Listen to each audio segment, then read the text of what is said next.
Do not adjust your radio dial. You are tuned in to the Mark Order Podcast.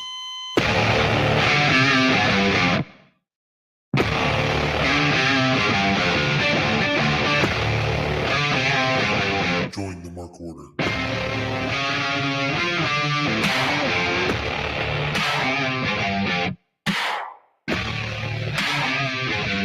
Oh, man.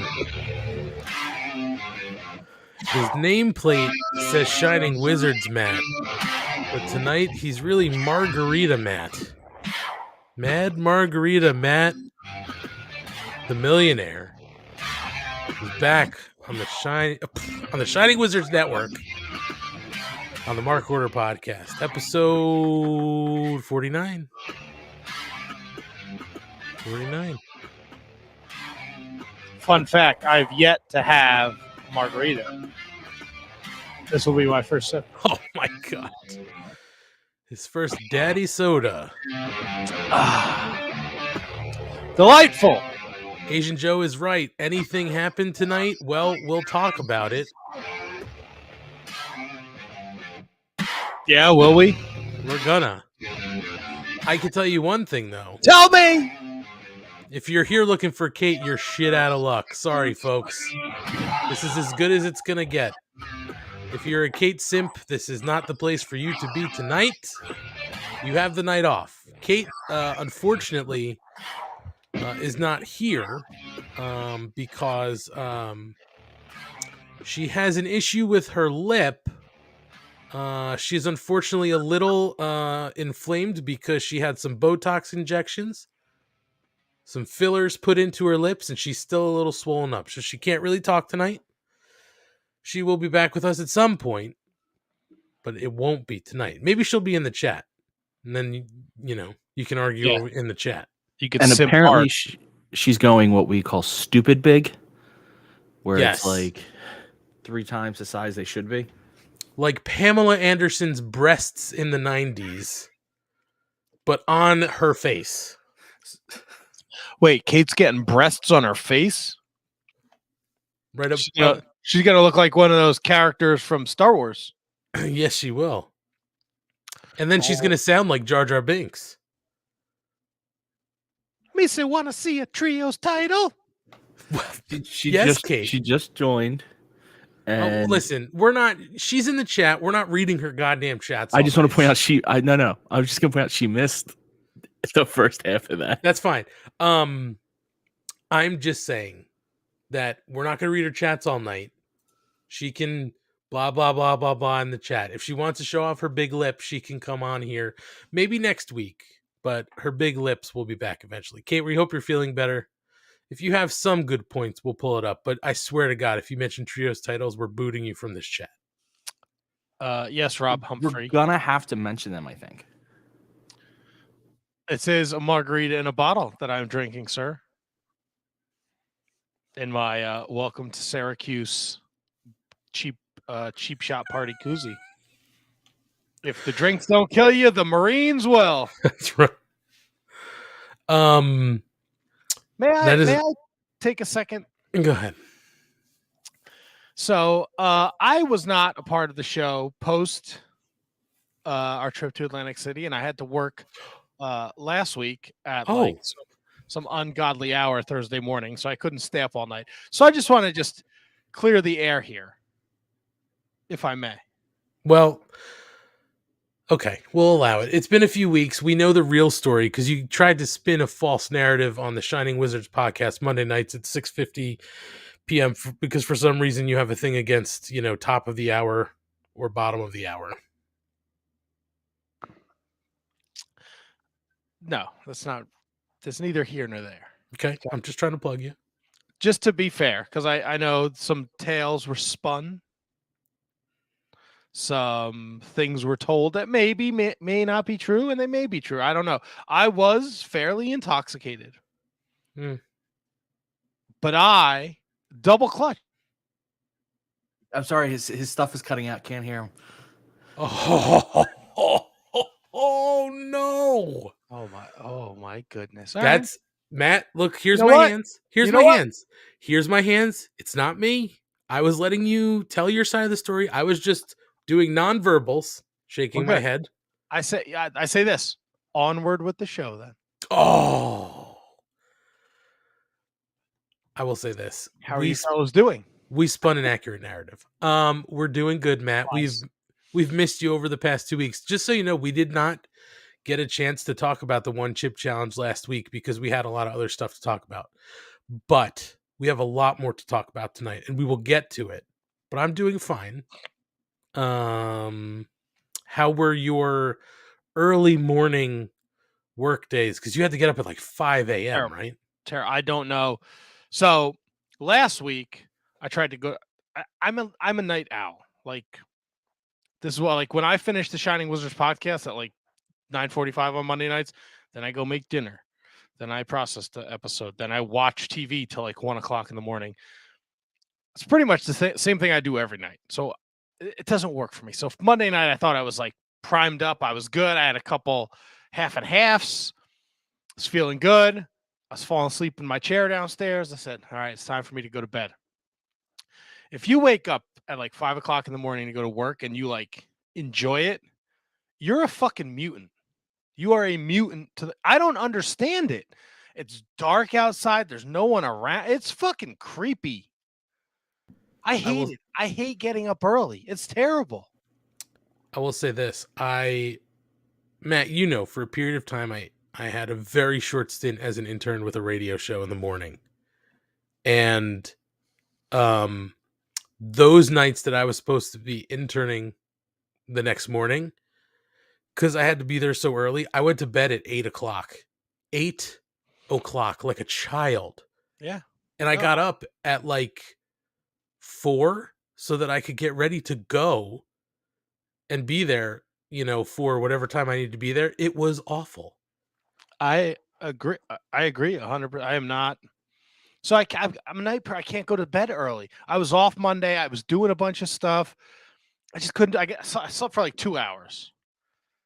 Thankfully, it was only a 2-hour thing. So I came back. I was home by 8:15, 8:30, because it was literally right down the street from me at the Morristown Hospital. Bro, I slept till 1:00 yesterday afternoon. Or Tuesday afternoon. Yeah, that was yesterday. Wow. Yes, that was. Noise. That's something I don't do. I'm done with the early mornings. So last Wednesday I couldn't be here because I had one of those mornings Thursday. Correct. That is correct. I think we spun the correct narrative that night as well. But I'm here now, and That's I'm right. excited to be back. Well, this is the night for you to be back, my good friend.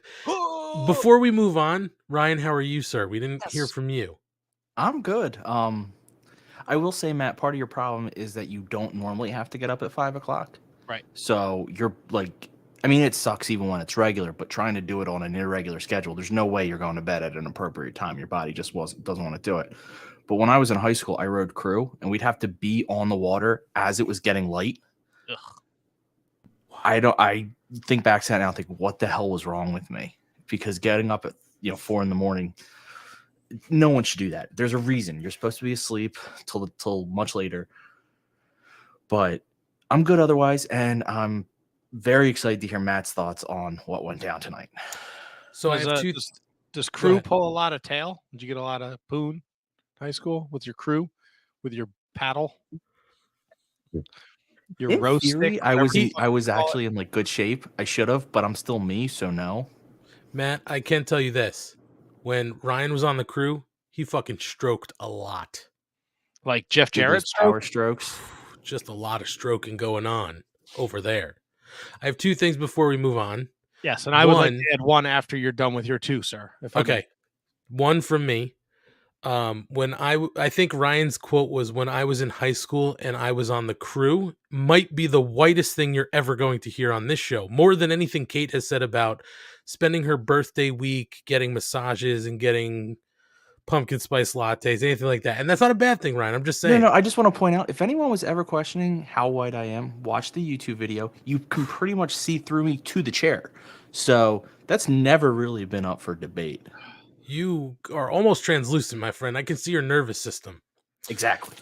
And then 2, I'm just gonna pose this to you, Ryan, because This did come up in the chat. Eric F wants to know, is it just him or have you been turning heel slowly on the past few episodes?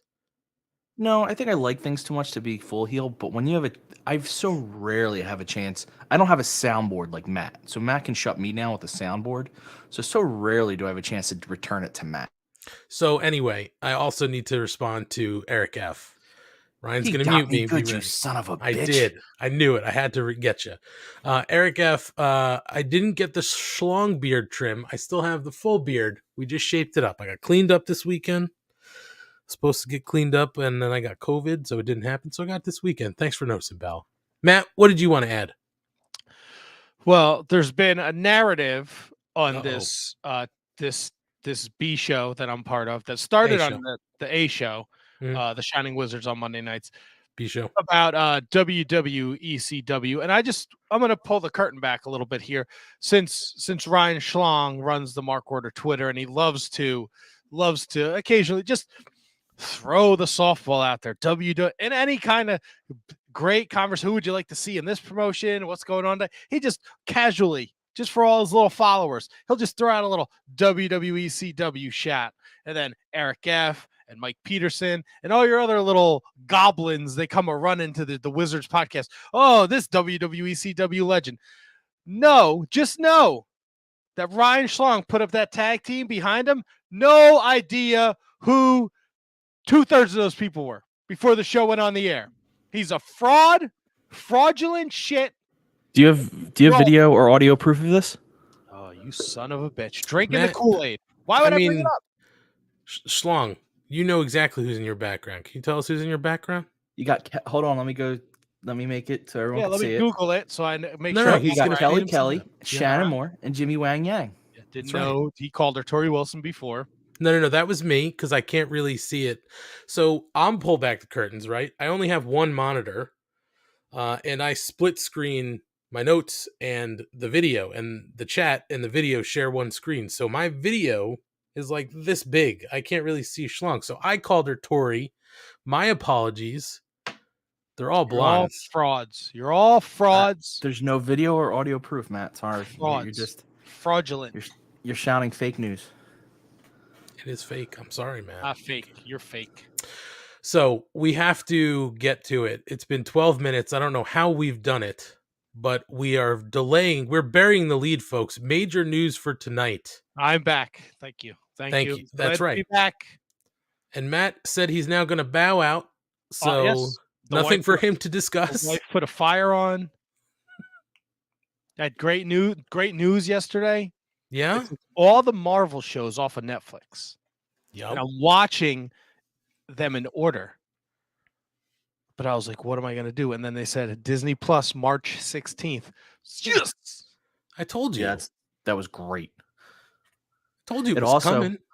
Going to speak out. This is totally off topic, but I just have to say it because they have to now put like parental ratings out there because of this. I have a feeling that's going to lead to more Marvel shows like that because they're going to have to.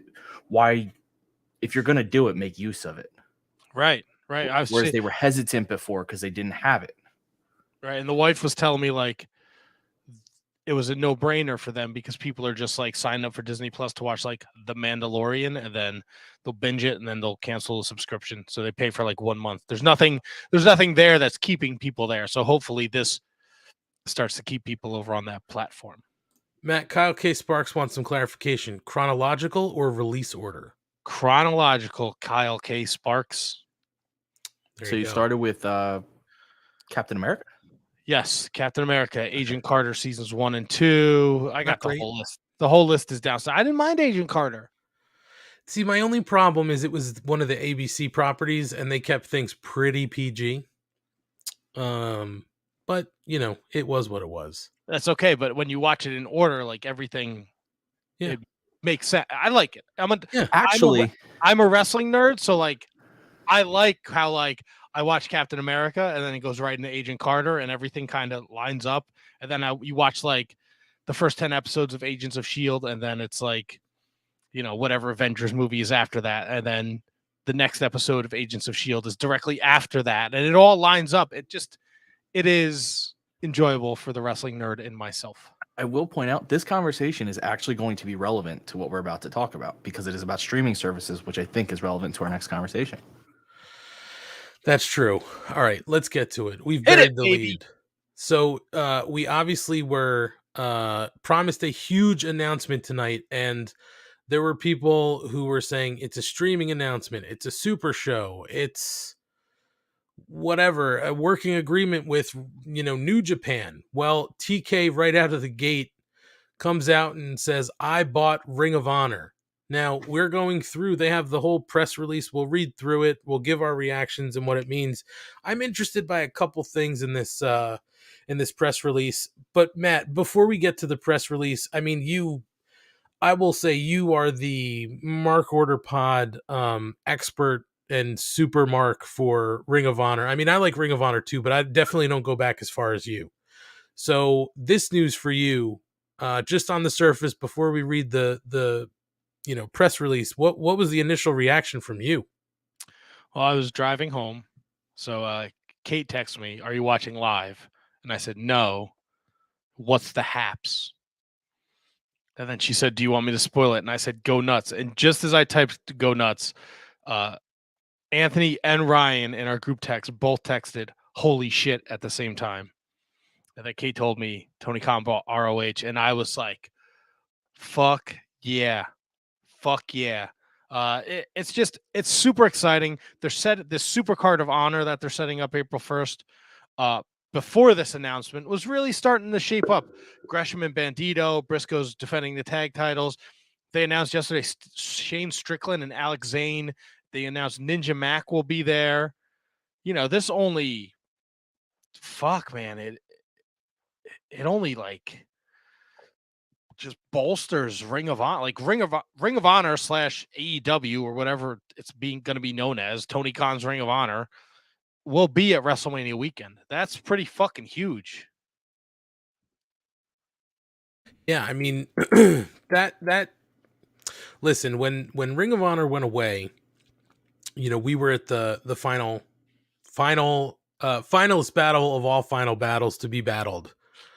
And we were all kind of like, it was a really weird atmosphere, right? Like it was sort of like a somber atmosphere. People were having a good time. The performers were, having a good time, and it was a really good show. But at the end of the night, everybody was just kind of like, well, what's next?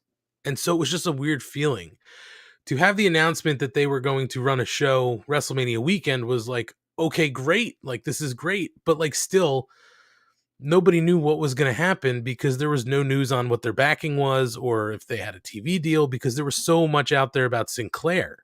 So now to have this come down just throws so many other thoughts, into what could be going on.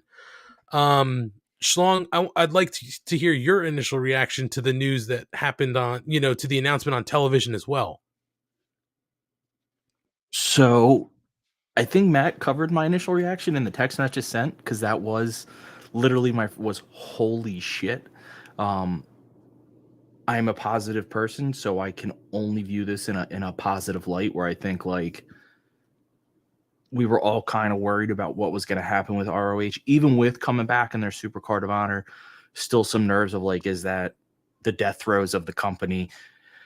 So I think, and we'll read the press release, so I won't go too far ahead because I do want to discuss it. But I think based on that press release, which I will shout out to Kate in the comments, she said it was a poorly written press release, and I do agree with that.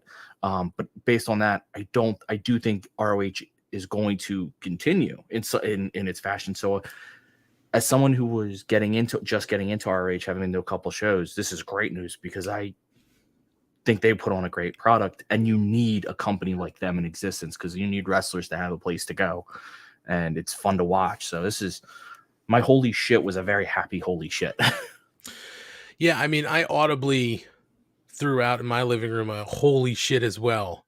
And I'll say this. I mean, I think there are people who were maybe not so familiar with Ring of Honor who know that some of the talent that is now in AEW came directly from Ring of Honor, right? I mean, most notably, Danhausen came from Ring of Honor. The most recent iteration of Ring of Honor, Brody King, A number of other guys are connected to Ring of Honor. Clearly, the Bucks and Cody and Kenny and everybody kind of has their connections to Ring of Honor. We'll go through the list. It's in the press release, but it seemed almost like it had to happen because the pay-per-view had so much influence. The final pay-per-view had so much influence from AEW guys as well. And it seemed like Tony was open to figuring out maybe how they could work together. So it almost seemed like a no-brainer, but I didn't expect this as the announcement tonight. I truly didn't.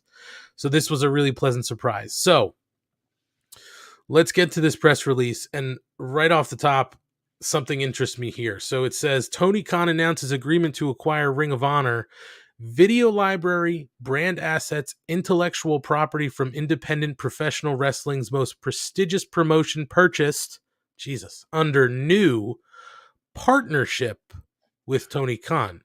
That's the first thing that kind of caught my attention, was that they're kind of calling this a partnership. It's not necessarily a buyout. Now, maybe it's because it's not all the way through yet, but are there any thoughts as to why they're calling this a partnership and not a, sale? Well, if you get down to the last line, it does say that it would be an acquisition through an entity that is wholly owned by Tony Khan. So my guess, this is what, like Kate was pointing out, it's a very poorly worded press release for that reason. Like that shouldn't be debated. You contradict yourself. Like, why mention partnership and then directly contradict yourself, at the bottom of your statement? It just doesn't make sense. Well, could it be that he's not he's not a sole owner, right? If it's an entity that's wholly owned. Well, wholly owned, right? But if there's a board, maybe he's not the only decision maker, right? No, I don't think there's a shot that he can. He definitely has a group like that is going to. He can't run Ring of Honor and AEW. It's not fucking possible. I mean, he does enough cocaine to do it, allegedly, but it's realistically like I think he's buying Ring of Honor to continue its legacy because of the importance it has in the wrestling industry. And I don't want to jump ahead, but it's another place for wrestlers to wrestle, and they're involved with Impact. AEW is involved with New Japan. There's so many possibilities, but there's no fucking shot he's in charge of it. Like, he's not going to be at all the fucking meeting. Like, sure. I just don't think it. I don't think it'll. I hope. I mean, I don't know. Maybe he is. What do I know? I don't know shit. I do a fucking podcast on a Wednesday night. True. I mean, I could see him owning it and then saying, like, I own it, but I'm not running it. Like, I will let someone else run it. They'll pay me a right, like licensing rights or something, to run the daily stuff, because he definitely wants the library as much as he wants anything. I would also question and it's going to come more into effect later, is the whole structure of ownership between AEW, now ROH, and all. Like, I know he owns AEW, but is AEW owned by a company that Tony Khan owns? Like, I don't know how they're set up. Is like AEW owned by Tony Khan Holdings LLC, which now, because then if he buys ROH under the same thing, they're kind of like sister, because that's all going to come into effect if he tries to get a streaming deal, which is when we talk what I think is he's trying to get out of this. How do you tie all those things together? Because if they're owned by separate companies, that gets very ugly. Well, let's keep going with this press release. It says moments ago on AEW Dynamite Live on TBS, it was announced that Tony Khan has agreed to acquire the assets of Ring of Honor Wrestling Entertainment LLC from Sinclair Broadcast Group, including the promotion's extensive video library dating back to 2002, brand assets, intellectual property, production equipment, and more. So it's clearly, pausing there for a moment, it's clearly more than just a tape library, right? He owns everything. And what also piqued my interest is the production equipment, and obviously more. So he really is taking everything. Now, what I'm interested in finding out, and maybe I just forgot because I breezed through this before. I wonder what the status is of the open contracts in Ring of Honor, right? Because they have contracts. They have guys who are scheduled to wrestle at the Supercard.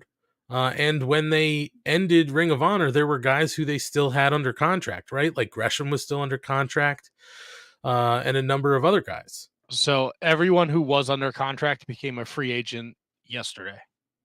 Okay. March 1st or February 28th at midnight, whatever you want to call it. They're all free agents now. So they'll have to renegotiate any deals if they want to keep guys part of Ring of Honor.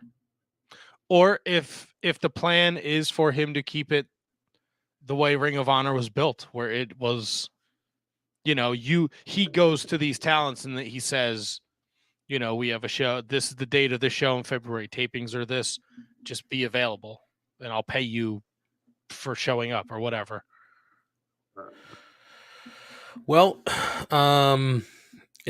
again, we'll kind of talk about some of our pipe dreams here, but it says known widely as the independent promotion that birthed some of wrestling's biggest stars of today, including AEW's CM Punk and Bryan Danielson, and highlighted dozens of members of the AEW roster. Ring of Honor's purchase signifies a new chapter in the future of professional wrestling, as AEW's meteoric rise continues to draw the youngest skewing wrestling audience on television.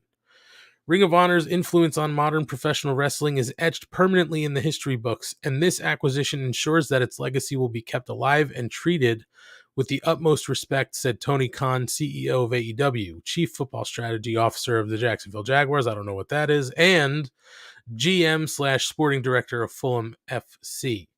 This deal adds thousands of hours of content to our rapidly growing library and creates new opportunities to expand our footprint on a national and global scale. While having the potential to produce new content under the Ring of Honor banner, I will immediately begin exploring opportunities to make ROH's video library available to fans who will have the opportunity to witness the beginnings of the careers of some of AEW's biggest stars.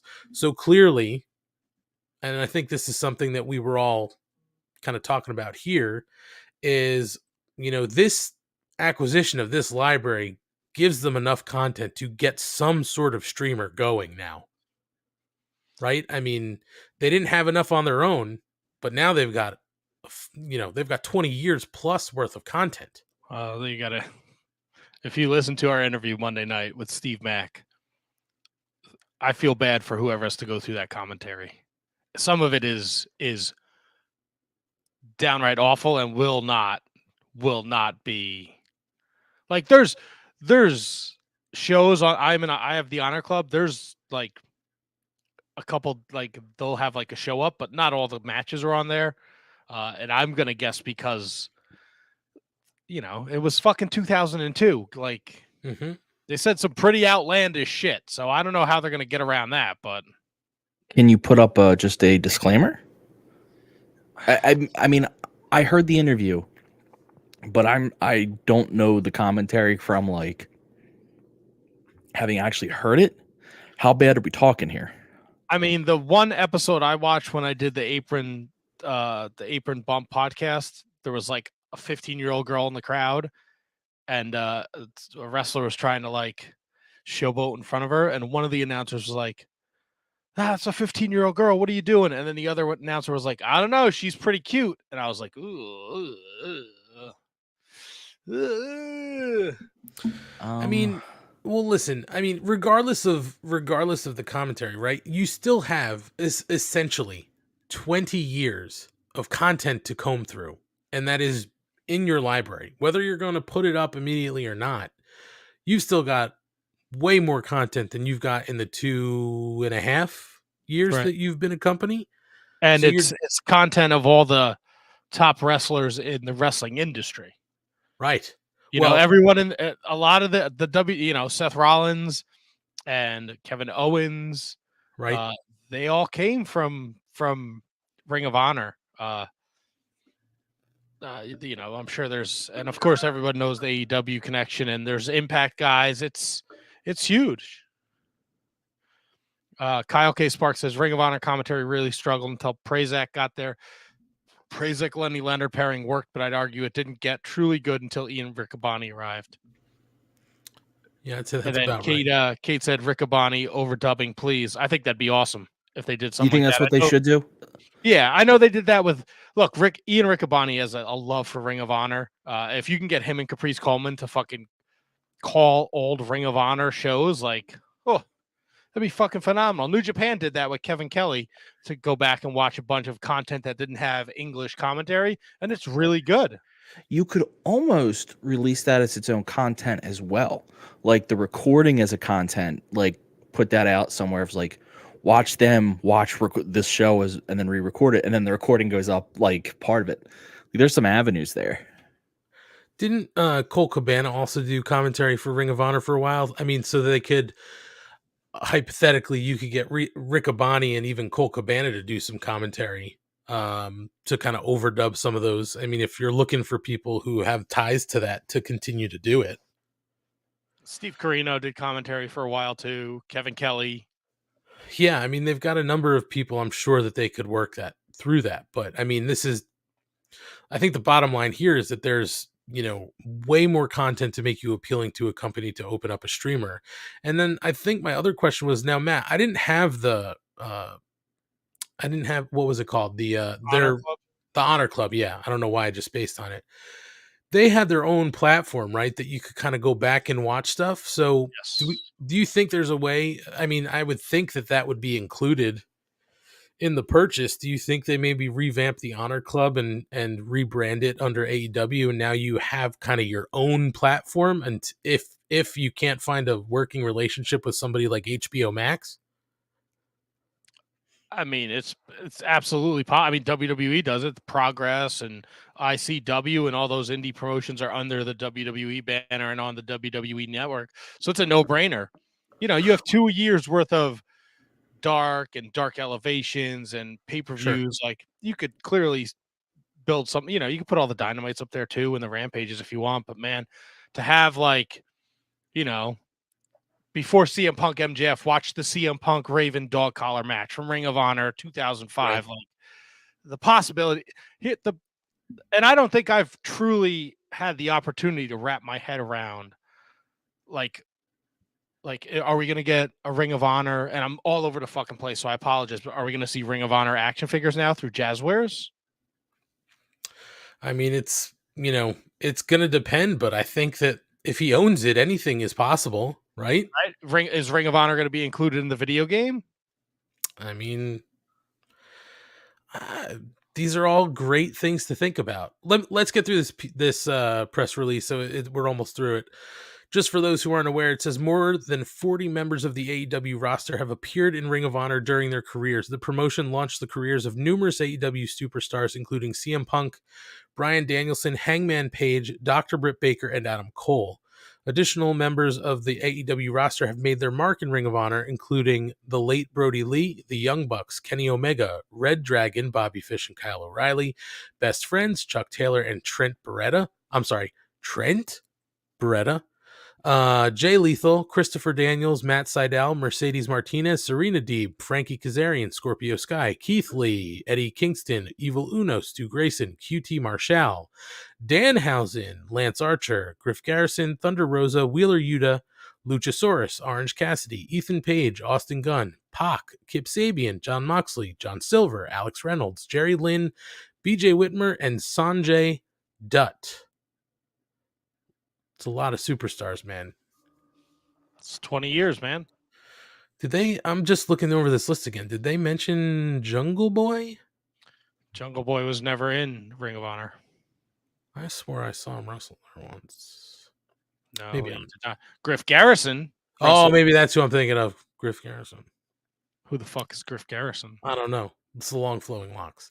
Anyway, Ring of Honor has produced some of the best professional wrestlers over the past 20 years, but more importantly, it created a family. I will be forever grateful to everyone in the Ring of Honor family who has worked tirelessly for the past 2 decades to take Ring of Honor to levels previously unimagined, said Joe Koff, Chief Operating Officer, Ring of Honor Wrestling. Tony has the utmost appreciation and respect for Ring of Honor and I'm truly excited to see how he continues the legacy. The acquisition will be completed through an entity that is wholly owned by Tony Khan. Further details about the extent of this acquisition will be announced in the coming weeks. So clearly we're going to get more details. I guess they're going to make the vision a little more clear. But, Matt, to your point, there's a lot of ways that they can really grow this and blow this out, right? They can, maybe make toys, right? Make the figures, have a whole separate line of Ring of Honor guys. They could maybe add them in a video game as, downloadable content. The other thing too is, and I think it actually came up on a discussion at one point about, AEW having like a feeder system, almost like their own, NXT. And while I think we thought that the Darks were really going to be that, it never really happened. So, is Ring of Honor a good place to do that?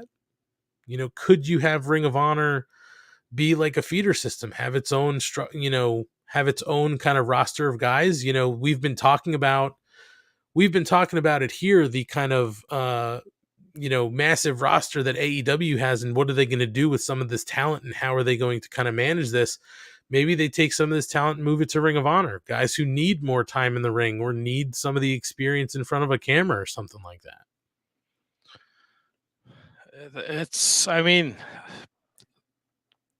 I think we're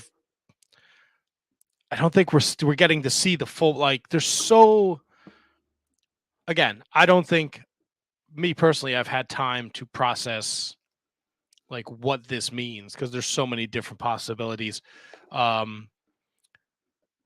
Sure, they could do it as a feeder system. I don't think you want to present it like that, but NXT was never really presented as a feeder system, right? That's essentially what it was, but it was its own brand, right?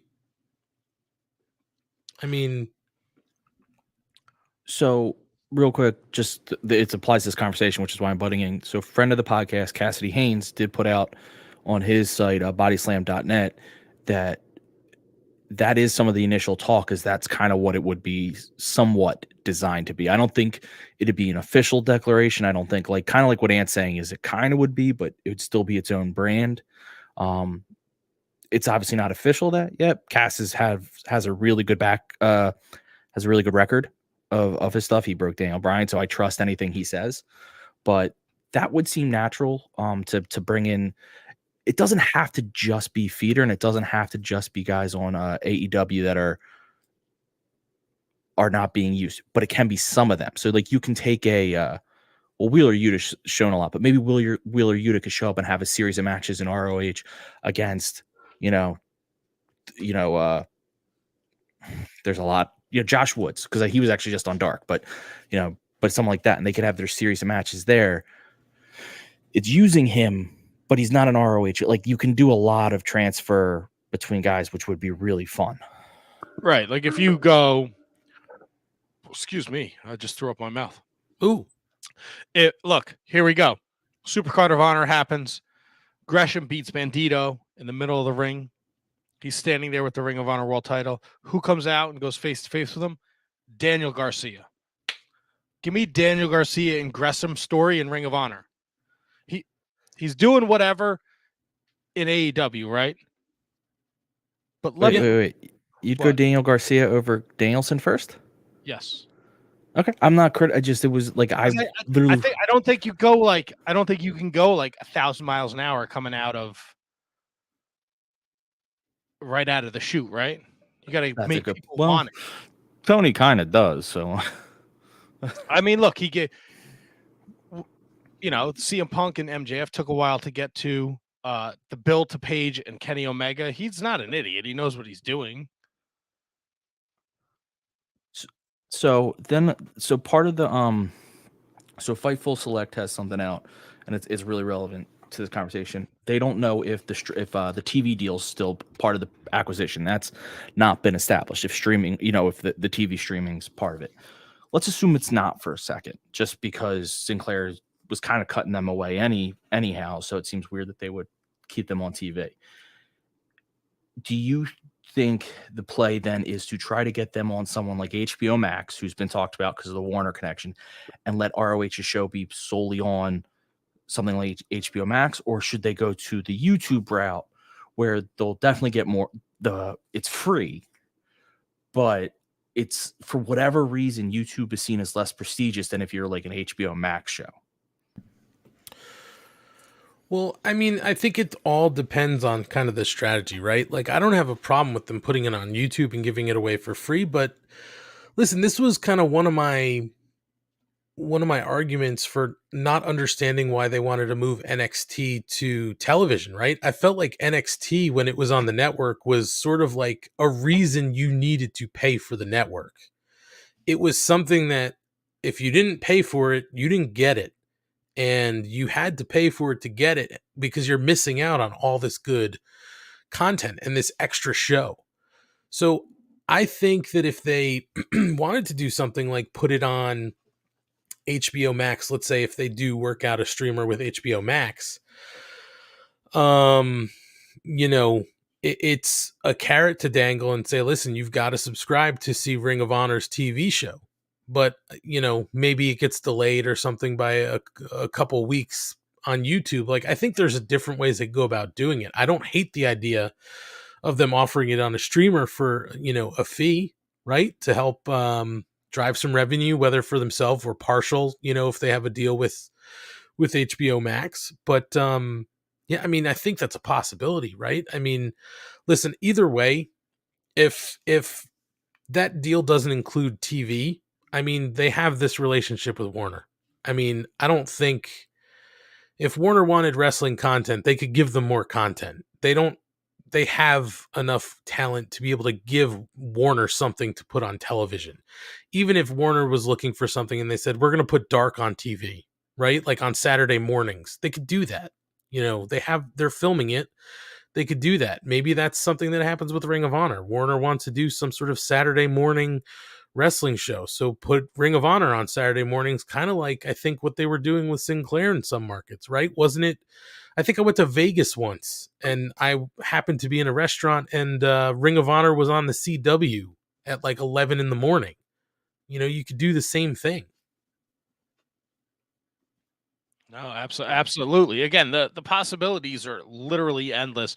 If they're going to take all the TV production stuff and they're using Universal, I'm sure Universal's not going to be like, no, we don't want your money to come here and film more shit at the soundstage. And why not? Like, look, I was watching Ring of Honor TV religiously, and it can't look. For me, I was all in because I was super invested in Ring of Honor. But for a regular wrestling fan, they probably weren't into it because they felt like it was flat and they were missing the mark on some things. Like, it doesn't get any worse than the last year of Ring of Honor TV. Granted, it was during a pandemic and there weren't fans, and that's it's hard when it's all taped. It can't get worse than that, though, right? I mean, I don't think so. I mean, the one thing I think, and I've even said this to you, Matt, the one thing that kind of stopped me from watching or trying to find Ring of Honor religiously was I just felt like their production wasn't up to par, right? I felt like for a while that was the one thing that was stopping them from being kind of a true competition, because their wrestling is good for the most part. They had pretty good stories, and I just felt like the production fell a little flat. Now, if they can put their production behind it and really dress it up, I think that you've got something that's way more appealing than what they were putting out there. But I mean, listen, this can go 1,000 different ways. I think this is just when you look at now how the landscape is changing, this is a huge announcement. I mean, this is, it's just funny for a company like the E to be like, they're not competition. They just went out and bought one of the biggest independent wrestling promotions that was available. I mean, this is massive to me. Yeah, no, it's look, it's enormous because since Ring of Honor has gone on their hiatus, Jonathan Gresham has been defending his title literally everywhere. GCW, Impact, over in Europe, he's been defending the titles. The Briscoes defended the Ring of Honor tag team titles of GCW. Rhett Titus defended the title. And they talk, and anytime these guys are on TV, Impact, NWA, him and Colby Carino wrestled last week, and they constantly mentioned that he was the Ring of Honor TV champion. There's so many doors are open, right? AEW has Jay White, who's in Impact. He's in New Japan. Now he's in AEW. And I guess Ring of Honor. He has ties to Ring of Honor. He started there as a young boy. You want to bring back you want to start a trios thing? Like, you have a built-in storyline with Shane Taylor Promotion, Vincent Bateman, Dutch. Yeah. You want to do it like look, Tony Khan's old school. You want to do it like the territories. Run it like the territories. You know, the Bucks have their run in AEW. And he goes, you know what? Send them the Ring of Honor for 6 months. Ring of Honor did their best business when it was the Bucks and Adam Page, and Kenny Omega. You know, you're going to tell me that you're not going to want to go see the Young Bucks wrestle at Hammerstein Ballroom again under the Ring of Honor banner versus, look, we went to those Baltimore shows. Final Battle, maybe the exception. Even that Free Enterprise, it was fucking free. Yeah. And the building wasn't full. There was a good amount of people there, but I think the days of Ring of Honor running these, like, again, the possibilities are endless. We could talk about this all fucking night. Yeah, we absolutely could. I mean, I hadn't even thought of that, Matt. Like, hey, the Bucks do a big story in AEW, and then they go spend time in Ring of Honor. Like, that would be unfucking real. And to see them do Hammerstein under Ring of Honor. I mean, we were there a number of times back in the day when they were in Ring of Honor at the Hammerstein Ballroom. Those are some of the most, fun wrestling shows I've ever been to. That building was electric, almost like GCW, except I don't get GCW. But, yeah, I mean, geez, I hadn't even thought about that possibility, because you just feel like some of those guys, like, why would they go to Ring of Honor? But my God, like, it makes total sense for them to do it. It just, man, this was an exciting announcement, and Mrs. Money was sitting on the couch, and before, like an hour before the show, I was like, "There's a big announcement coming," and she was like, "What are you going to do if it falls flat?" And I was like, "I'm just going to be really upset, because he's promised big announcements before, and they haven't been big. This was fucking big. This lived up to it." So, there's a couple points. One question I have, I guess, for the two of you, and then I want to get to some of the comments, because I think we have a couple big ROH fans in our comment section, Kyle K. Sparks and Marky Mark. But my question before we get to them is,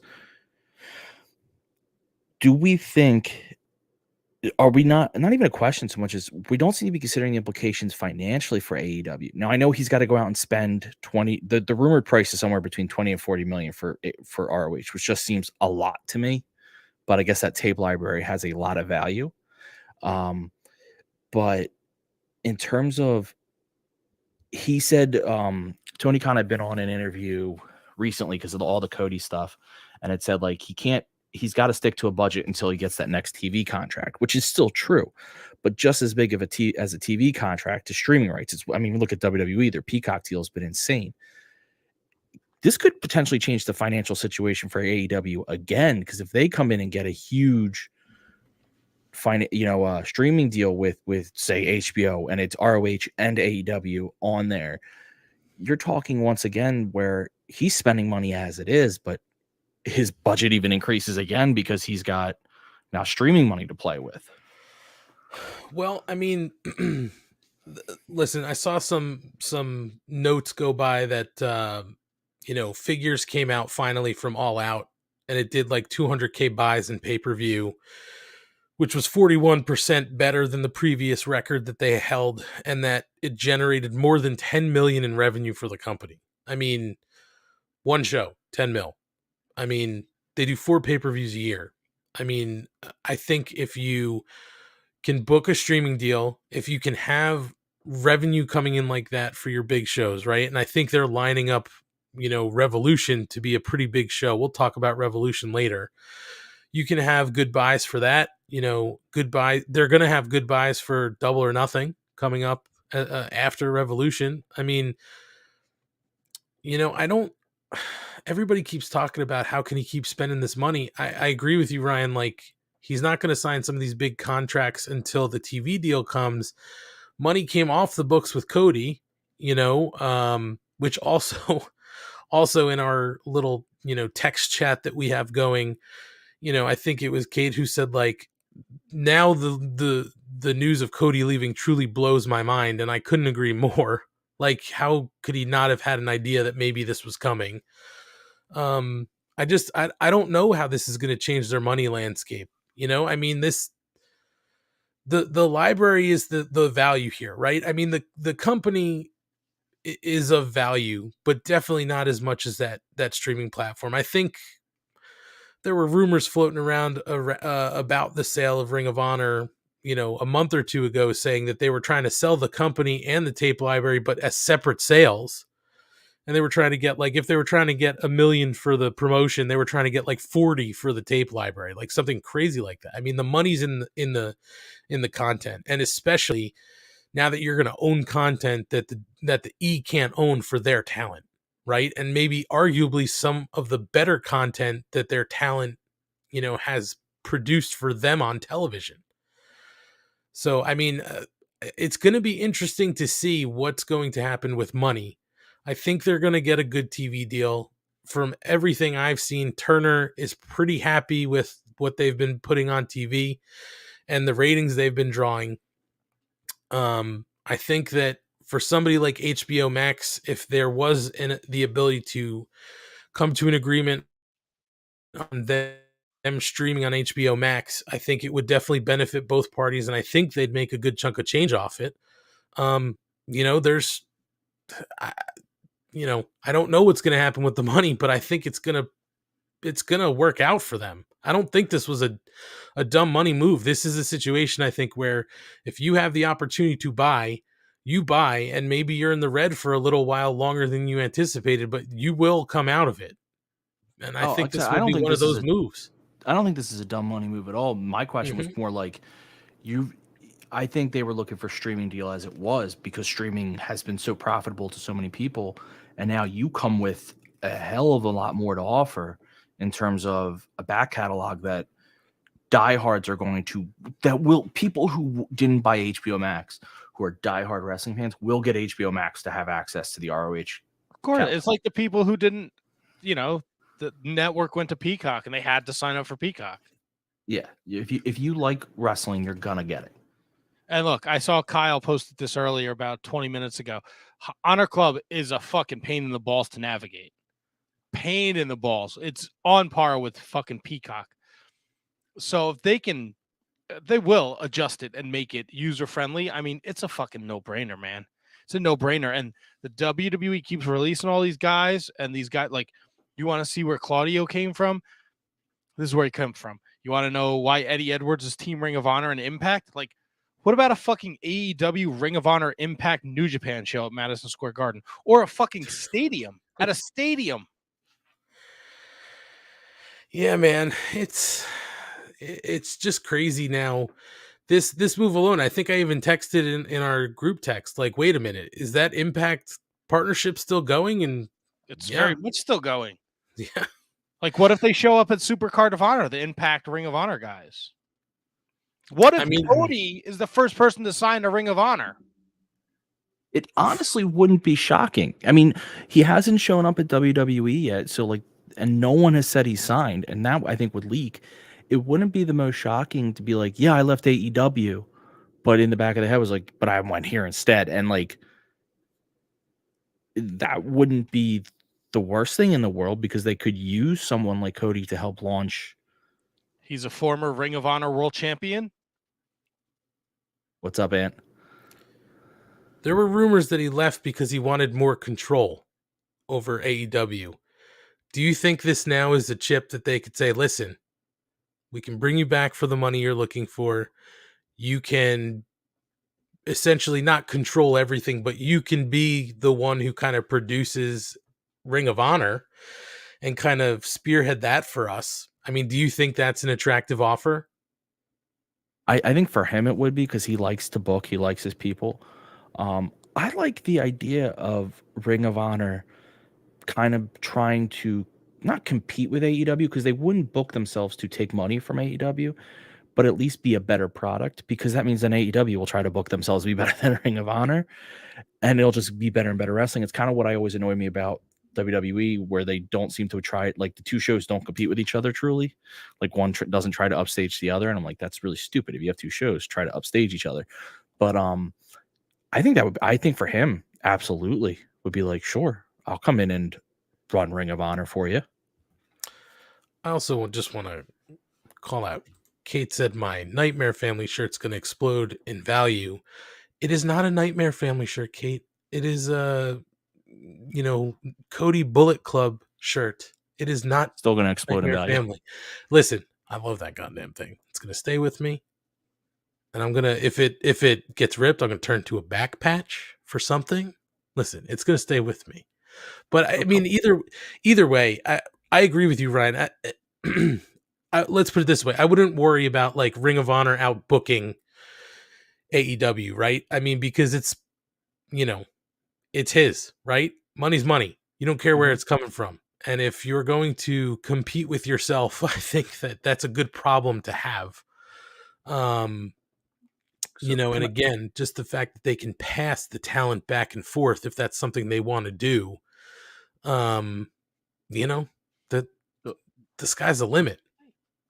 I agree. So a couple comments here, just because our chat has been really good tonight. Like I said, we have some real good comments, and trying to find them. So Kyle K. Sparks, who I will point out, and Kyle, I apologize, I don't remember the name of your podcast.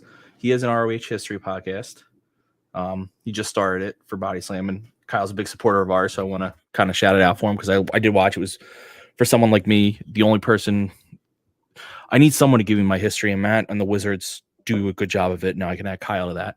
But you could argue that keeping it on TV would be valuable to Sinclair, because who could see him as a source of cheap in-house programming. However, Sinclair didn't always see it that way, which was always what confused people. Sinclair was hurting for. Look at all the money that's being spent on these wrestling companies, and Sinclair had an in-house cheap one that could have been live programming, and they never seemed to take advantage of it. Yeah. And then Marky Mark saying that ROH doesn't need prestige, it could be on YouTube. YouTube has the premium option like Impact has. I will say, Marky Mark, it doesn't seem to have helped Impact, that no one seems to be willing to even pay $1. I think the problem with YouTube is people expect it to be free. So even $1 is too much for YouTube. And the problem with the YouTube, because Shining Wizards Kevin used to live tweet the Impact shows. The YouTube show, I think it starts. They don't match up. It doesn't match up in real time with the show that's airing on Access.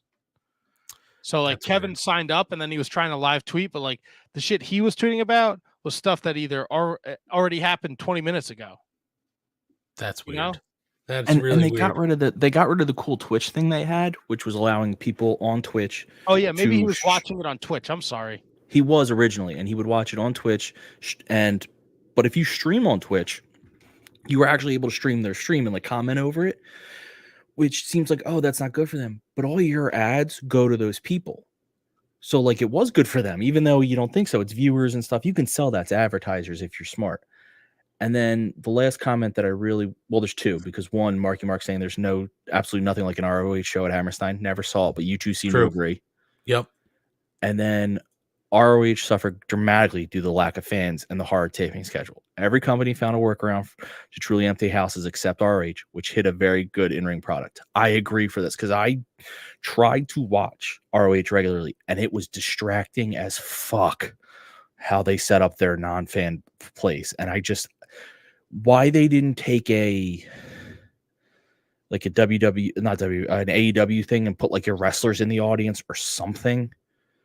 I just don't understand it, because they have such a good in-ring product, and it was the worst produced show. And that says something, because Impact sometimes is very questionable.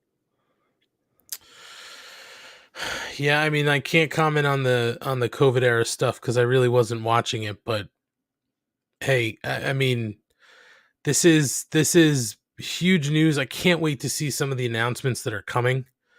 To see kind of the details of this deal and what's kind of on the horizon. I'm going to be glued to the news to see kind of what happens. I mean, this is good. This is really good. Look, it's great for wrestling. If it means Ring of Honor is back and they could run their one-off shows because they could,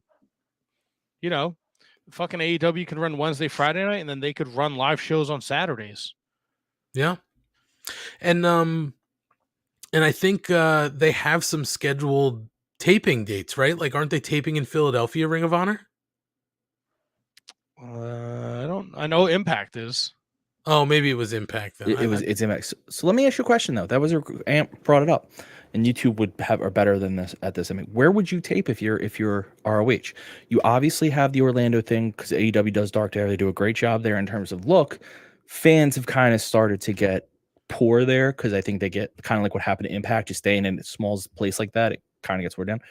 For the new ROH, would you film in Orlando like that, or would you go to a Philly or someplace like 2300 where you have a rabid fan base and you could do a couple of shows, and at least especially this first run, you'd probably get like your best reactions. Yeah, but unfortunately I didn't get to go to those 2300 arena shows, but I know they weren't one was on the night of the first dance or whatever the fuck they called the CM Punk debut. The Last Dance. The Last Dance. No. Yeah, I think it was the Last Dance. Yeah, the First Dance, because the Last Dance is the documentary on the Bulls, right? Yep. I mean, Philly's not but you gotta bring in the Bucks. You gotta bring in like, look, I love Ring of Honor. You fucking throw Ring of Honor up on the little fun sign outside, and you tell me Gresham's going to be there, and Vincent and Taven and Alex Zane against Shane Strickland, Jay Lethal. I'm in, right? But what's going to get the AEW fan to go there, right? Because those were the fans that left. Those were the Ring of Honor fans who were there at those Hammerstein Ballroom shows when it was the Bucks and Kenny and Marty Scurll and Hangman Page and Cody. They were there. Yeah. And then when they left, those fucking people ghosted too, man. Yeah. No, you're right. They ghosted hard. So, like, are we Chris Jericho at Ring of Honor? I mean, that would be amazing. Eddie Kingston going back to Ring of Honor. The possibilities are fucking endless. And we haven't even scratched the surface on who's out there. Right. Yeah, there's a lot of guys out there that could certainly find a home in Ring of Honor. And the crossover with Impact, with New Japan, with GCW. What a fucking time to be a wrestler. The NWA. Don't do anything with MLW. Please don't do anything with MLW. No one, they don't seem to be doing anything with anyone, so I don't think you have to worry about that. They seem to be like the outcast out on the side. All right, Kate hit the nail right on the head. Gargano. Yeah, Gargano's still out there. I'd like to pull up this comment from David. I think it's Holly. You all want a fun conspiracy theory? Remember when another company got bought in March 21 years ago? What if Cody's name is on the contract? The history, Bullet Club, desire to further his dad's legacy. It would be fun if something like that happened. I don't know if it's going to. It was fun though tonight when TK announced and he said, "It's not Shane's not here. It's me. I bought Ring of Honor." That was kind of fun. Also, I know we mentioned Kyle K. Sparks has a Ring of Honor podcast, as you said, Ryan. Two of our good buddies also do a Ring of Honor podcast. I think they're still doing it. Yes. William Mercier Jr. and the Mott Spock, Milwaukee right. Tom, have a Ring of Honor watch along show. They're watching old Ring of Honor shows and commenting on it. So that's a lot of fun too. I don't, like Ryan can't remember Kyle K. Sparks' podcast name. I can't remember. It's called Marking Out. Is it Marking Out? For some reason, I thought it was, but it's not the Marking Out that I know. Yeah, I also would like to maybe file for some sort of copyright infringement. I think it's a little too close to the mark order. Thank you. You're welcome. Well, guys, there's a lot of fun things that can happen.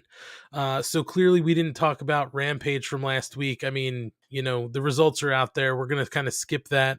Although I will say the TNT title match was very good. So you should probably check that out. But other than that, we're going to kind of keep moving along here since we spent a good almost hour talking the sale of Ring of Honor. Matt, did you want to add something before we move on? No, again, I'm still like... We don't have to end the conversation here. No, I'm trying to...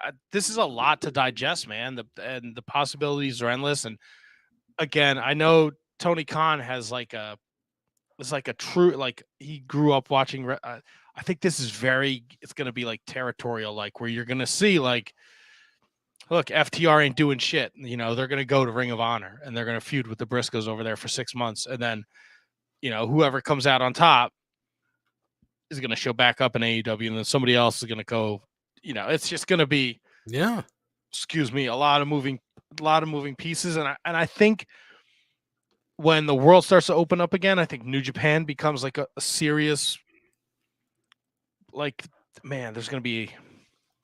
Well, and that's the other thing, Matt, right? It seems like they've been really trying hard to get some sort of working relationship with New Japan, but it doesn't seem like it's really like all the way there. Yeah, they've gotten some talent, but like maybe it's a travel thing, but it doesn't seem like they've announced any sort of real working relationship. I think now this is another kind of carrot to dangle in front of them, right? Well, we've also got Ring of Honor. You worked with them years ago. It's different now. We own it. There's a lot of additional talent. Like, I mean, I think this is a move that when you look at the possibilities, it certainly is a game changer. A lot of people were saying today, if you miss this announcement, you're going to miss something big because this is a game changer. It certainly is, man. In my mind, the possibilities that this kind of gives AEW, again, who are in I think this is their third year, or they're coming to their third year as a company. Just unbelievable. Just continuing to grow really fast, really crazy. So I have one last point I want to bring up, and I'm sorry, Matt, if you. You're good. Go, man. And no one in our chat has said this, so this isn't a comment I saw. A comment I saw on Twitter, not our chat, because we have smarter chat people.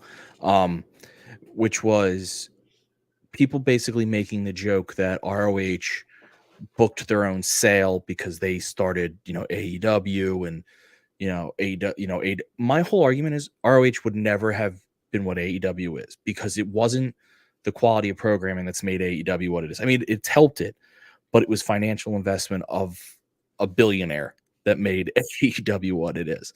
So had Tony Khan bought ROH at that point and moved it to Turner or something, maybe, but the Bucks, Cody, they could, no matter how good they are, couldn't have done this, because without a Turner, without the mega investment that Tony Khan put into it, you couldn't turn ROH into AEW. It's just not possible. So no, they didn't book their own sale. They couldn't have done this. They would have had to be sold to Tony Khan to have this happen. Yeah, no, I agree with you, Ryan. It's, I don't know. I don't think about it like that. I'm with you. They didn't book their own sale. This never would have happened to Ring of Honor. Ring of Honor was not going to become AEW. They just didn't have it in them. I mean, this is its own thing. This is its new thing. Yeah, they had roots in Ring of Honor, but they had the right people backing them to get them to this level. So I'm with you there. Matt, did you have anything you wanted to add? No, I don't think so. Okay. I think I'm good right now. I mean, the thoughts are just, it's a disaster there. Well, we can certainly bring them up as we go through the night. We're going to talk about Dynamite next. We're going to preview the pay-per-view coming up. We'll give you the match card for Friday night. And we've got some additional notes if you needed more notes from what's going on in the world of AEW. Besides the huge news tonight that Tony Khan has bought Ring of Honor, we've got it coming up for you. But I think Matt has a few words for us about some of the other programs that are on the Shining Wizards Network. Is that right, Matt? I do indeed, Ant Money. If you guys are checking out the Mark Order podcast, you know that they are an exclusive member of the Shining Wizards Network, shiningwizardsnetwork.com, home to 1, 2, 3, 4, 5, 6, 7, 8 fantastic shows. And they're not all wrestling related, right? The Midnight Jury, they're bringing you back to the 80s and 90s. They're talking pop culture, movies, music, anything 80s and 90s. So definitely check those guys out, the Midnight Jury. Of course, the Shining Wizards Wrestling Podcast that I'm part of every Monday night. We just had Kid Bandit and Steve Mack, formerly of Ring of Honor, on the show. So definitely check that out. The Mark Order Podcast. Obviously, you're listening to us here. The Inconclusive Breakdown, an anti-PC news and entertainment podcast. I saw on their social media today that their next episode will feature top 10 movie brothers. So if you want to get in on that conversation, head over to the Inconclusive Breakdown page on the Shining Wizards Network. Follow them on social media, and you could tell us who your favorite movie brothers are. The Turnbuckle Throwbacks, Phil and that Goblin Choppy and Jay, the Big Copper Pump, they've been with us since day one. If you like wrestling that goes to the way back, a throwback, as they like to say, check out the Turnbuckle Throwbacks. Wrestling Night in Canada and Radioactive Metal are both shows brought to you by our brothers to the north. Snowy and Company do a Wrestling Night in Canada, very much like Hockey Night in Canada podcast, where they cover all things wrestling. They also do a very successful heavy metal podcast that's been around just as long as the Shining Wizards Wrestling Podcast. I think they're on like 9 or 10 years, and they go deep into the heavy metal. So if you're a metalhead, give them a spin. And then the Ringside Rant, my man RJ over there is doing a great thing. I think he's just dropped a brand new episode, or a brand new series, with Ref Hebner, Baby Hebner, called the Refin 123 Refin. I don't know, something along those lines. But check out the Ringside Rant over at shiningwizardsnetwork.com. It's the place to be. It's the place to be. And if you have a podcast and you want to be there, tough shit. Okay, you can't come over. We're full.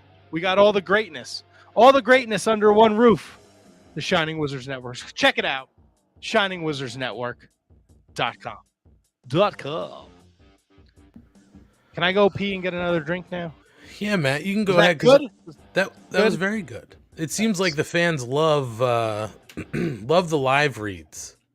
So it's always a pleasure when you're here to do the live reads. Why don't you go grab a drink, have a little pee. I gotta pee. Yeah. Go ahead. I'll plug some of our stuff to give you a little bit of time. Oh yeah, good idea. I'm gonna take myself out of here too. So go ahead, take yourself out. I'll be right back, ladies and germs. Waka waka. Sounds good. Thank you, Matt. So, as I said, I want to plug some of our stuff because I've got something new to show you.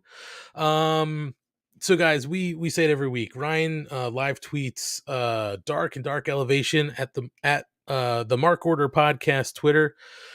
It's at Mark Order Pod on Twitter and basically all social channels at Mark Order Pod. Find us on Twitter, Instagram, Facebook. Subscribe on YouTube. Find us everywhere you can.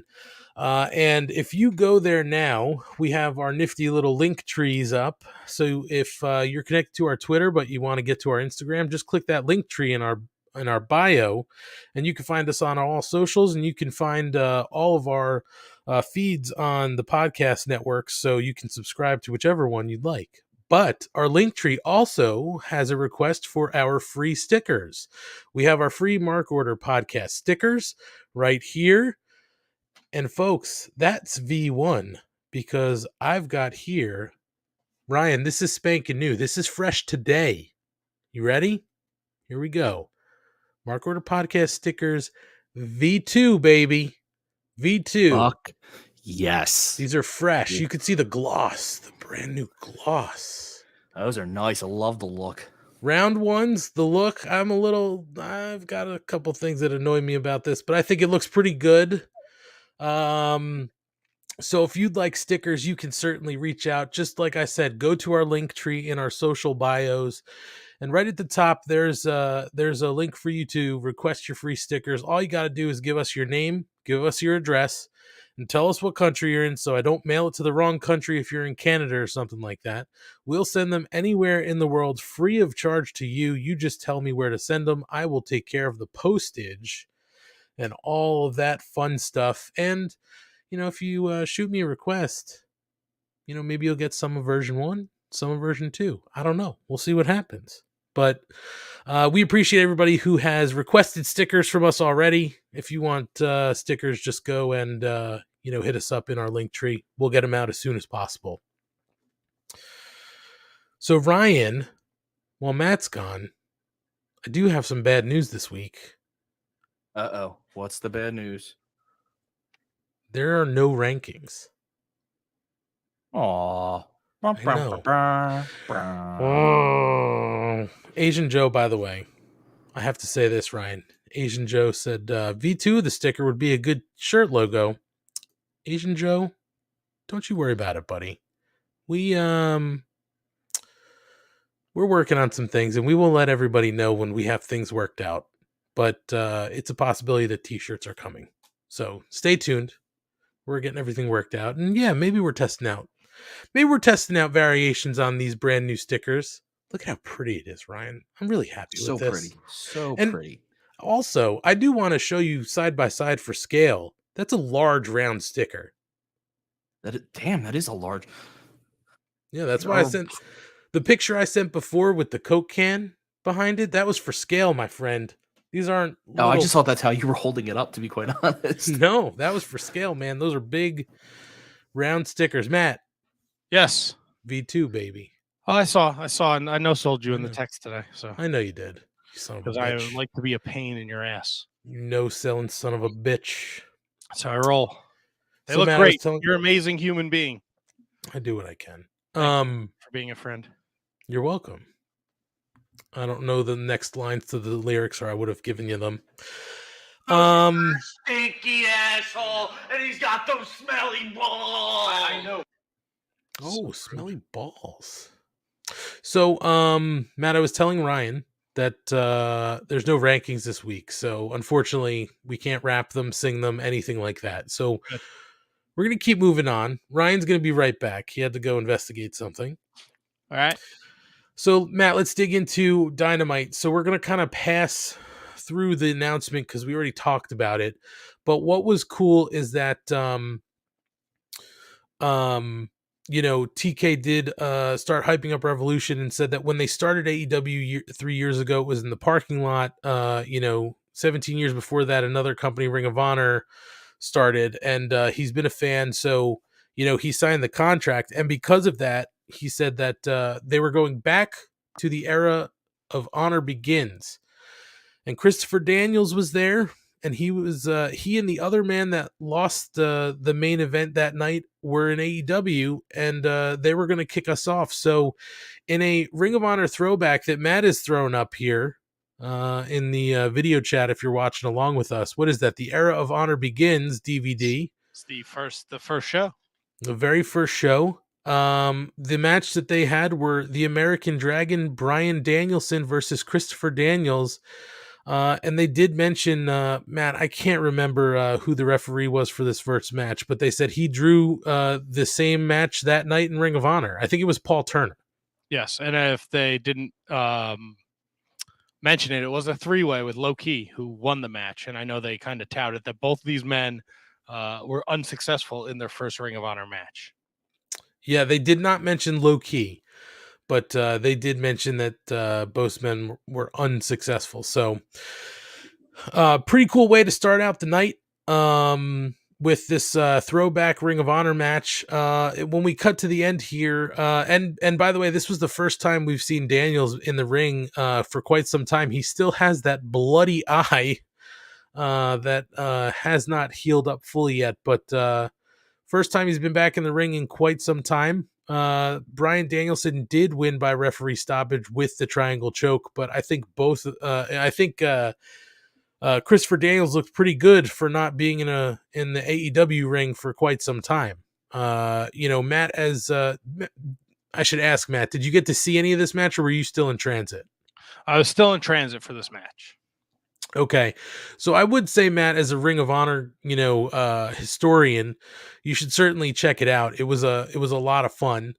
But Ryan, what did you think of the match itself? I really liked the match. I was glad because they hyped up the historic nature of it, and right after announcing the purchase, I'm glad it was highly competitive. You know, it wasn't, not that I would think it'd be a squash because Daniels really isn't that guy, but I think they even gave him more than I expected, which was really good because it was a fun tribute to a huge change. And you have the two guys who made history in your company, you might as well use it. The eye is disgusting. I don't know what the hell's going on there. He pops up on BTE, and I really like his character on BTE. But Very part fun. of the reason it works so well is because he has that disgusting eye. But he can. I mean, I think this is the best use of him. Where if he's gonna wrestle, it's very sporadic. But if you let him go in these sporadic matches, he can still go for short periods of time, and it really worked. Danielson's just on a different level. Jesus Christ, he is. Yeah.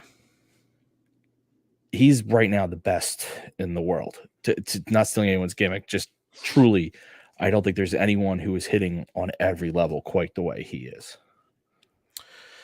Yeah, no, I can't disagree with you there, Ryan. And, sort of, just talking about Danielson, or I'm sorry, Daniels, Christopher Daniels, what a fun thought with this Ring of Honor purchase if he went to Ring of Honor and did some time there, and kind of tied the history to the new era, of Ring of Honor. I think that could be really fun and really cool. Also, Ryan, I will agree that character on BTE is a lot of fun. You invoke him, like you just say his name, almost like the Candyman, right? You say his name and he appears out of nowhere. A With lot the of gong. fun. Yep. It's the Undertaker bell, right? Pretty much. It's so fun. Great. So we should mention that post-match, Danielson gets on the mic and he says that he talks about being in the main event of the first Ring of Honor show. And at that time, they started and ended the matches with a handshake. So he reaches down, grabs Daniel's hands, and asks the crowd to give him a hand. But then he continues saying that this doesn't matter because he's not in Ring of Honor. He's in AEW. And he's here to kick somebody's head in. So he starts to stomp Christopher Daniels' face. And that's when John Moxley comes in. And Moxley says that he's at a crossroads at what path he takes, and says he's going to take a path through fire and bullets and through Danielson, because at the end of the path, at the end of that, and he offers himself up for a free shot, takes off his jacket, Brian squares up, and then he leaves the ring and walks out. So we're clearly getting to our match at Revolution. I think it's going to be a banger. I mean, man, you have, just like Ryan said, somebody who is very much probably the best in the world at what he's doing right now, versus Moxley, who's coming back really strong after being out, dealing with his issues. I have a lot of hope for this match. Did you like, Ryan, the post-match antics? I think it was perfect. It was. I like that Mox isn't like all on board because that wouldn't fit his character. So this distrust, this feeling, and Danielson plays he's not a coward, but he definitely doesn't take risks for himself, and I think that's great. So I think this was perfect. And again, like you said, they're setting up such a great match, and the story has been perfectly played. I will be annoyed, I won't lie, if the payoff isn't that they team up and form that super stable, because I think you've hinted at it so much, to not do it would really annoy me. Yeah, I mean, and now with this Ring of Honor purchase, like, they could even team up, or maybe they don't team up, and Danielson, if they have a relationship with Ring of Honor where Danielson goes there and pulls some of the talent from there, right? And comes to Moxley and says, look at this stable. Maybe it winds up happening. Maybe they form a group and they go scouting talent in Ring of Honor. I mean, that would be massive too. Man, just still thinking about the possibilities here. But we move on from that, and we have a segment with Sting backstage with Darby Allin, and says he's not worried about Darby and his triple threat, despite the no interference stipulation, because they do have a match coming up for the TNT title. And Allin says he doesn't need anybody's help, and he and Sammy Guevara are going to steal the show like they always do, and at Revolution, they're going to be on the same team. So again, they're kind of just setting up some of these future matches at Rampage and then the match at Revolution. I don't think there's too much to talk about here. So let's just keep moving on. We're going to move on to the Battle Royale. They had a casino-style Battle Royal tonight. And just to go through the teams that were involved in it, we had 2.0, the Ass Boys, or the Gun Club, Sons of Guns. Bear Country, the Best Friends, Chuck and Trent. Brock Anderson and Big Shotty Lee. The Butcher and the Blade. Good to see the Butcher back working after his band broke up. Rest in peace every time I die. The Dark Order, Alan Five Angels and Preston Vance. The Dark Order, Evil Uno and Stu Grayson. We had FTR, Proud and Powerful. The Acclaimed. The Wingmen, Pretty Peter Avalon and Ryan Nemeth. The Varsity Blondes. The Young Bucks. And Top Flight. Yes, folks, Darius made his return tonight. They were actually in at number 2, so they started this match off and they looked pretty good. We're not going to run through every single elimination and all that kind of stuff. When we get down to the end of this match, we're down to the final 3 men wind up being the Young Bucks and Darius of Top Flight. Darius does get to eliminate Nick Jackson. He's going back and forth with Matt. Red Dragon has now actually come down to ringside, but Darius is fighting. He can't get it to happen. The Young Bucks do win by eliminating Top Flight to become the number 2 contenders to the AEW World Tag Team Championship match at Revolution. So that match will be Red Dragon, the Young Bucks, and Jurassic Express. Post-match, the Bucks and Red Dragon shake hands. They have sort of a good-natured standoff, and then Jurassic Express comes to the stage to look at their challengers eye to eye. Matt, this is where you were able to catch up in the night. Did this Battle Royal work for you? I actually like this format of the Battle Royal because they're coming in kind of waves. So I kind of don't mind this, and it was a nice surprise to see some guys we haven't seen on television for a while, especially Darius making his return.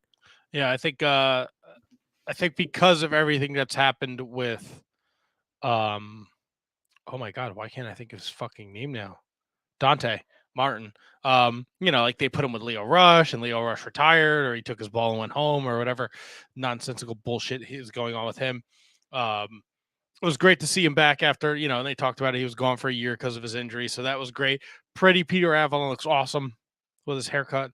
There was some glimpses of pretty cool double team stuff with like Lee Johnson and Brock Anderson, which I thought was cool. I think the inevitable though was the Red Dragon involvement and the Bucks winning. I didn't think there was a shot, and they kind of, where do we go after Revolution? Obviously the distraction from Red Dragon got FTR eliminated. So, FTR Red Dragon, fucking sign me up. Are you guys kidding me? Yeah, that I like that matchup. And I think too, we were talking about it last week, Matt, you weren't here. We thought that this was probably the way this was going to shake out, although they could have worked this, in such a way where maybe the Bucks didn't make it in and cost Red Dragon, the championship, something like that. But I think this tells a good story, because these guys have clearly been kind of fighting over Adam Cole's attention and where, his, allegiance lies. So, I think this tells a good story. And I think in a triple threat match, this is going to play out pretty well. I mean, are you happy with this, or do you kind of wish that we got somebody different in than the Bucks? No, I'm happy with this because I think the storytelling here is endless. You can go so many different ways. Red Dragon could beat the Bucks. Red Dragon could cost Paige the title, and the Bucks could come down. Or the Red Dragon get involved in a championship match, and it looks like it's going to be Cole, and the Bucks can come down and come to Paige's aid. There's Kenny Omega somewhere in the AEW sphere watching all this. Jay White's floating around. Like, so many different variables. Like, I know this is just a triple threat tag match with the Bucks and Red Dragon and the champs, Jurassic Express. This could go so many different ways, though, man. So many different ways. Does FTR come down and look to fuck Red Dragon over because they got eliminated? You know, they lost this battle royal essentially because of Red Dragon. So there's a lot of different spoons in the porridge. There it is. There it is. I'm excited for this. I'm fucking jazzed for this pay-per-view. Great pay-per-view card. We're going to talk about it in a little bit. Schlong, 2 questions for you. 3 questions. 1, did you like the match? 2, any problem with the Bucks making in? 3, we had talked a little bit whoa, there goes Schlong. Never mind. So Wow. he just was like, fuck this. I'm out. I can't take the pressure. Well, here he is.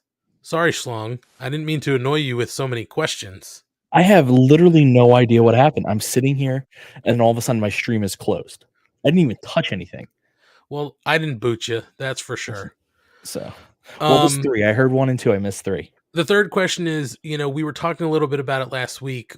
Do you wish that, maybe like this was Proud and Powerful's time? Because we felt like this was sort of their ascension. Do you wish it was this for them, or do you think maybe they get the follow-up and that's their time, maybe Double or Nothing on the larger stage? So I liked so to go for 1, I liked this a lot. It wasn't, they called it a casino battle royal, but it didn't follow their own format, which is going by cards and you have like groups come out. It was a Royal Rumble, tag team Royal Rumble, which is better. I mean, I hate to say it, Royal Rumble is a great format for that. WWE nailed that is perfect. Darius Martin come back to reform Top Flight is amazing. I think they're not needed, but they're going to excel in the tag division because there's not really anyone. I think the Lucha Brothers are the closest to them in terms of a team that can do some incredible things. So it's going to be a lot of fun. And I think Darius showed he is also very good tonight. A little different. He's a little bigger than his brother, so that helps balance them a little bit. But I think they're just going to be phenomenal. And the crowd loved it. So clearly they were waiting for it. The third, second was I okay with the Bucks winning, and then that kind of played into the third because we thought it was like Proud Powerful.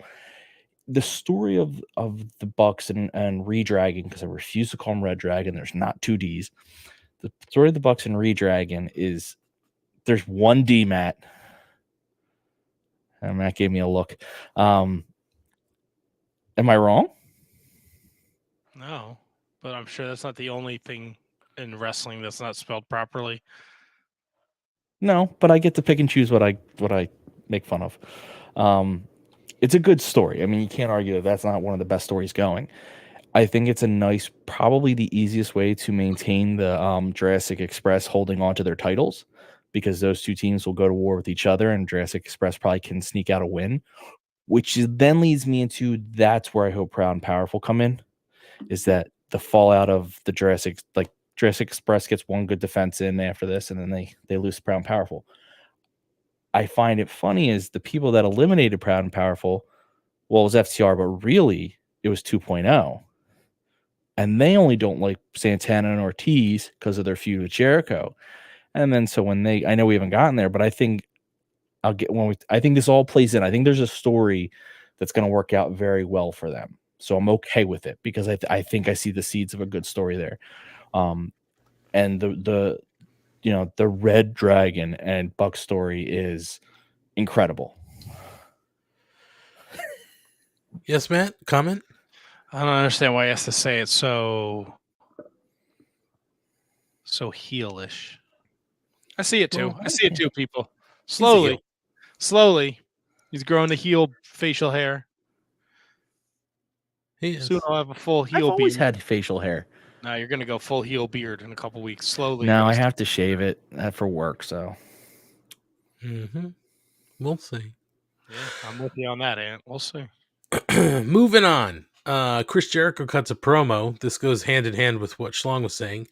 Backstage, and talks about the conversation he had with Eddie Kingston last week and says he can't relate to him because he's been a big star for so long, but on Sunday, he finally gets a chance to win the big one. And in AEW, Chris Jericho is the big one. And if Eddie can beat him, he'll look him in the eye, shake his hand, and offer his undying respect. But if he can't win, and Eddie won't, he'll look in his pathetic ass in the eye and tell him to GFY. And this is when Ortiz and Santana roll up, and Jericho offers a fist bump. They bump it, and he asks if they're good, and they walk off, leaving Jericho to say he's always got their back. So Schlong, since you were talking about this moment, alluding to this at the Battle Royal, what did you think about this, and especially the Santana Ortiz part? Because there are some people in the chat who did not necessarily like this. So I don't care about Jericho's promo. He's really trying for GFY. But though now it feels dorkier, which I'm okay with because on the heel side that works. I really think 2.0 being the ones to get Santana Ortiz, them walking to Jericho made him realize, like, look, he's costing us now, even when we're not with him. I think they team up with Eddie at the end of Revolution, and I think they attack Jericho, and I think that's like their reestablishment of like we're done listening, we're done playing nice, we're done playing by the rules. You're getting essentially LAX back at its best. And so that's kind of where I got excited, because that seemed to me to be a very important moment of like, we're not like, it seemed like, oh, we're cool, we're back together, but didn't really, the way they played it makes it think the opposite, where they're going to betray them, which was what I want. I want Santana Ortiz to go back to the badasses who just murder everyone. Yeah, I don't think this is them, kind of saying, hey, the inner circle isn't over.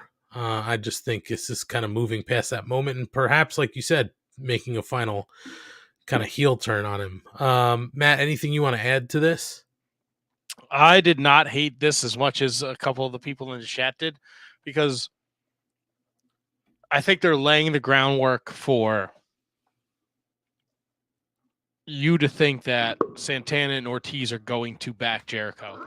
But when Jericho does the old wave ski and Homicide and Hernandez come out to help beat down Eddie Kingston, I think you see Santana and Ortiz make the save, and they beat the dog shit out of Jericho. The three of them, Kingston and Santana and Ortiz, beat the dog shit out of Jericho. Because remember, what really set Santana off in the Atlantic City promo was when Jericho brought up the real LAX, Homicide and Hernandez. So, yep. I think this is just a swerve, bro. Because they don't answer. They don't tell them we're good. It's a very like, it's kind of like, all right, I work with you, dickhead. I guess I'll fist bump you, but, we're not going out for drinks at the Chili's when we're done here. Well, we all know you go to Applebee's if you want to get up in them guts. Exactly. Half-price appetizers, baby. Boom. But yeah, I'm kind of, I'm with both you guys. I think that this is leading to a turn, and I didn't hate this either. I thought this was just fine, building to the match and laying the groundwork for something more to come. But we move on from this to CM Punk making his entrance to the ring to get on the mic, and says that he used to splash water on his face every morning and ask if he's the bad guy, and he never had an answer. And he believes nobody thinks they're the bad guy in their story until a week ago he was certain that MJF was the bad guy. And what Max did last week took courage that Punk didn't think he had. He spoke about some deep and important things. He can't shake the feeling that he's being gaslit, but CM Punk wants to make it very clear he doesn't think MJF is lying, and thinks those things happen, but his questions lie in how sincere Max truly is. But the thing is, he doesn't really know if it matters. There's a picture of him with Steve Austin on the internet, and after much lesser men framed Austin as someone who took his ball and went home, he didn't lash out and do terrible things. In time since he's been in AEW, he's seen MJF knock Dean Malenko down, and he's suffering from Parkinson's.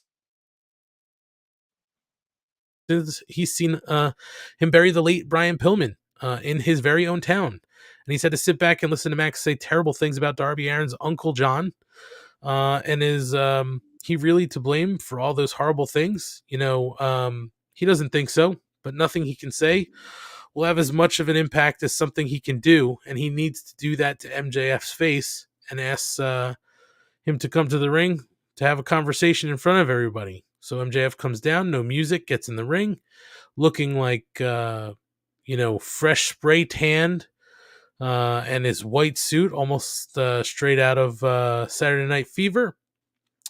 And Punk admits he's done horrible things, and it says he used to be Max himself, so full of hate. He throws out a couple of the gimmicks he ran in WWE, where he did some terrible shit. And somewhere out there right now, there's a kid that's looking up to MJF the same way that MJF looked up to Punk. And he might be wrong, but he got up this morning, splashed water on his face, asked if he was the good guy, and finally had an answer. And he said he's trying. So he offers Max a hand to shake, but MJF instead hugs him. And Punk doesn't do anything until he finally decides to hug back. There's a pure, true moment of, kind of decency between the two. And then MJF kicks Punk right in the nuts. And he sends him to the ropes, hits the Heat Seeker. And that's when Max takes off his shirt to reveal the brand new AEW Shop t-shirt. It's a picture of him with Punk and MJF printed on it when MJF met him at the signing. Spears and Wardlow come to the ring. Wardlow gives MJF the diamond ring. He starts to blast Punk with it in the face. MJF starts to bleed while FTR lay interference from security. And they take Punk to the floor, now bleeding. MJF, what I think was a great move, takes the blood and wipes it on his shirt over the picture. And then they eventually put the dog collar around Punk's neck, and they start to lift him over the top rope. They pull back on the chain, hanging Punk. And that's when Sting, Darby Allin, and Sammy come down to make the save. We go to break. So this was a longer segment. Again, I think we're clearly building to this. After last week's MJF promo, nobody was really sure where we were going. But of course, it's the same old MJF. Schlong. This was clearly a more demented MJF than we've seen in the past. What did you think about this segment? This was really good. I was wondering how they were going to handle this, because you had MJF's amazing promo last week, which was like a villain origin story, but you had to address the fact that just because you have a good origin, you did have something shitty happen to you, doesn't mean you can be an asshole the rest of your life. And Punk basically kind of said that, like, yeah, that sucks, but that doesn't justify anything you've done. And I like that they acknowledge that Punk had a history of doing similar stuff, because, again, AEW fans do care about that shit, and it's hard to forget that he did a lot of heelless stuff. So it's fun to acknowledge it and be like, hey, I did this and it sucked. But then I like at the end, I mean, you knew it was coming. Like, I knew there was a ball kick coming at the hug, but actually I thought it was going to be a low blow. I knew it was a low blow either way, but I didn't think it'd be a kick. I thought it'd be, the old arm ski. But it still mattered, because at the end of the day, it was like he pours his heart out and he's still an asshole. I think that's important. It's like, yes, yeah, he has depth to his character. Yes, this feud has depth. There's a real reason for this feud in, the context of wrestling. It's not just two guys that don't like each other. There's emotion there. But at the end of the day, MJF is still just an asshole. He had a bunch of terrible shit happen to him. Doesn't excuse being an asshole. So I actually loved it, and it made everything work so much better. And just the amount of blood, Jesus Christ. So it was really, really good. And I didn't even realize this, again, because some of my Ring of Honor knowledge doesn't go back this far. I left the part out where, MJF gets on the mic and says he's a snake and he's going to show all the sheep that he's the devil himself. Kyle K. Sparks reminded us this is another nod. This guy steal my shit, bro. Well, all right, Matt, hold on. Forget it. Kyle K. Sparks didn't say anything. Matt had it. Go ahead, Matt. What do you want to talk about? Go ahead. I didn't see it, so I didn't see it either until you just pulled it up on the screen. Doesn't even come to me. You see the respect I get now, Ryan? And you wonder why I don't want to come on the show every Wednesday night. I just get looked over. Well, can you tell me? Because I didn't see it. I need to know what it was. I'm trying to incorporate the fans, Matt. Go ahead. Well, Punk cut a promo in 2005 when he won the Ring of Honor title. He said, "I'm a snake." And I think that and MJF used the exact same line tonight as a throwback to Ring of Honor. And Okay. Punk did it. So it's like full circle. Snake eating its own tail. Yeah, like at a Tool show. The shit they show on the big screen. Just a snake eating itself all night long. They did show that shit at the Tool show. I can confirm that. Did you like it other than that? I loved it. I thought so. I don't have a fun nickname for my wife, so my wife Ray was watching this with me, and she was like, oh, it's really. She's like, first of all, why does he have a giant knot on his head? And she's like, oh my god, the blood's squirting everywhere. And she was like, oh, now it makes sense why they both wore white. And it's like those little things, like, you know, them wearing white coming out, you don't think anything of it. When they get fucking bloody though, and Punk is, don't you apologize on behalf of me. I signed it. It was my fault. I signed it. Don't you worry, man. Don't you just keep why talking. Are you apologizing to Kyle? You should be apologizing to me. Just keep talking. You go ahead. What did your Sorry, wife I say? stepped on your toes, Matt. So, no problem, Aunt Money. Go ahead. Aunt said, what do you see with your eyes? I said, a Pizza Hut commercial. You son of a bitch. Hey, this was fantastic. The promo was great. The optical illusion of them bleeding and the blood all over the shirt and him wiping his hands was fantastic. Punk bringing up, like, I did all the shitty stuff and it didn't make me feel any better was really good. And, of course, I'm with Ryan. I knew it was coming. I knew the fucking low blow was coming. I love how Punk puts out the hand and MJF, like a child, just, like, lunges and hugs him. And then I'm pretty sure there's a point where they're embracing, and then Max has his head down. He kind of picks his head up and he smiles like that shit-eating grin. And you're like, oh, this motherfucker he's not into it. So I love the visual of them hanging him over the rope. I'm super pumped for this match. I think it's going to be a fucking war. And definitely, if you have the time, it's out there. That Raven CM Punk dog collar match from Ring of Honor is really good too. And no, I don't have any heat with you, Kyle. I have heat with Anthony, so don't worry. We're good, bro. Cheers to you, my friend. Oh my goodness. Ryan, come on, back me up here. He literally just did it. Talk to you, and then he went right. Didn't even go. What did you think, Matt? He was like, let me pull this little tidbit up. So I do it all the time, Matt. Do it all the time. Don't be upset. Don't be upset. I think we can only settle this in a podcaster dog collar match. Ooh, I'll have a dog collar match. You want to do it? We could do it under the MBW umbrella. I don't have a problem with it. It can't be worse than the one chip challenge. So, okay. Well, coming soon, a dog collar match. Drank 3.5 glasses of sour milk. So, can't be any worse than that. No, it was sour. I couldn't tell. I couldn't taste anything until a big chunk of milk hit me in the lips. It's very true. We didn't talk about it last week, Ryan, but it's very true. Matt did the one chip challenge, and then he was trying to obviously, get the heat to kind of come off, and he drank milk. And after the third glass, he gets just about through that third glass, and he goes, "It's rotten. There's a chunk." And I think it was just so hot he couldn't taste anything. No, it was bad. It was hot. My wife was like, when was the last time we used milk? I'm like, I don't know, but this is not doing it. Clump. The video's up on our Instagram page at Mark Order Pod. True. So go over there, check it out. It's about 9 minutes. I saw it. I didn't see the part where the chunk of the milk came out. Oh, it's towards the end. I think I thought it was wrapping up at that point. So I was like, all right, Matt looked like he was going to survive. I do like the slow burn into Matt where like it didn't look too bad for him for a second. And then all of a sudden you could tell it was. Oh yeah. That heat got turned up real fast. May I click on a comment, Anthony? You do whatever you want. You're a host. Kyle K. Sparks also says Punk also had a dog collar match with Jimmy Raves that was very good. And the Raven one is on the Ring of Honor YouTube. Ooh. So check it out. Thank you, Kyle. Much love and support, brother. Fuck yourself, Anthony. All right. That's why I laughed. Like, there's a comment coming. Yep. That's why I waited. I'm a professional.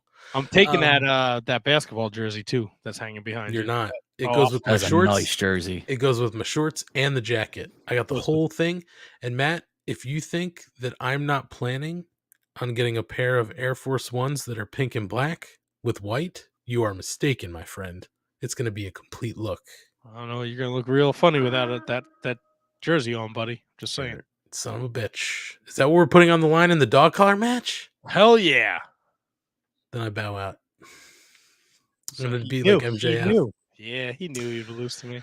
We go to commercial and come back with Keith Lee backstage, and he's being interviewed by Shivani. Ricky Starks and Hobbs roll up, and Lee says that if Ricky interrupts again, there won't be anything left to interrupt. And Starks warns him that Rampage is his turf, and he might not make it to Revolution if he shows up on Friday. Lee says we'll be there. So we find out Lee's got a match on Friday night. We'll run down the Rampage card real quick. Nothing too much to talk about there, but it looks like we're starting to line up Keith Lee with maybe a story feuding with Ricky Starks, or maybe even all of Team Taz. We'll see what happens there. But we go to our next match, and it's Britt Baker DMD. I'm sorry, Britt Baker DMD. And Jamie Hayter. My Britt Baker bobblehead should be here this week. Where did you get a Britt Baker bobblehead? Pro Wrestling Tees, bro. Oh, see, I'm not in the bobblehead game. But I thought it was just not a bobblehead. What are the little rubber guys? A micro brawler? Yeah. Nah, they did a bobblehead. Oh, interesting. Only 300 made. Well, look at that. You got one of the 300. Is it numbered? Yes. Oh, man. She's within earshot. Okay, I hear you. Britt Baker and Jamie Hayter versus Mercedes Hey, Martinez. Matt, can you please tell us loudly how much it cost? Look at that, Cooley.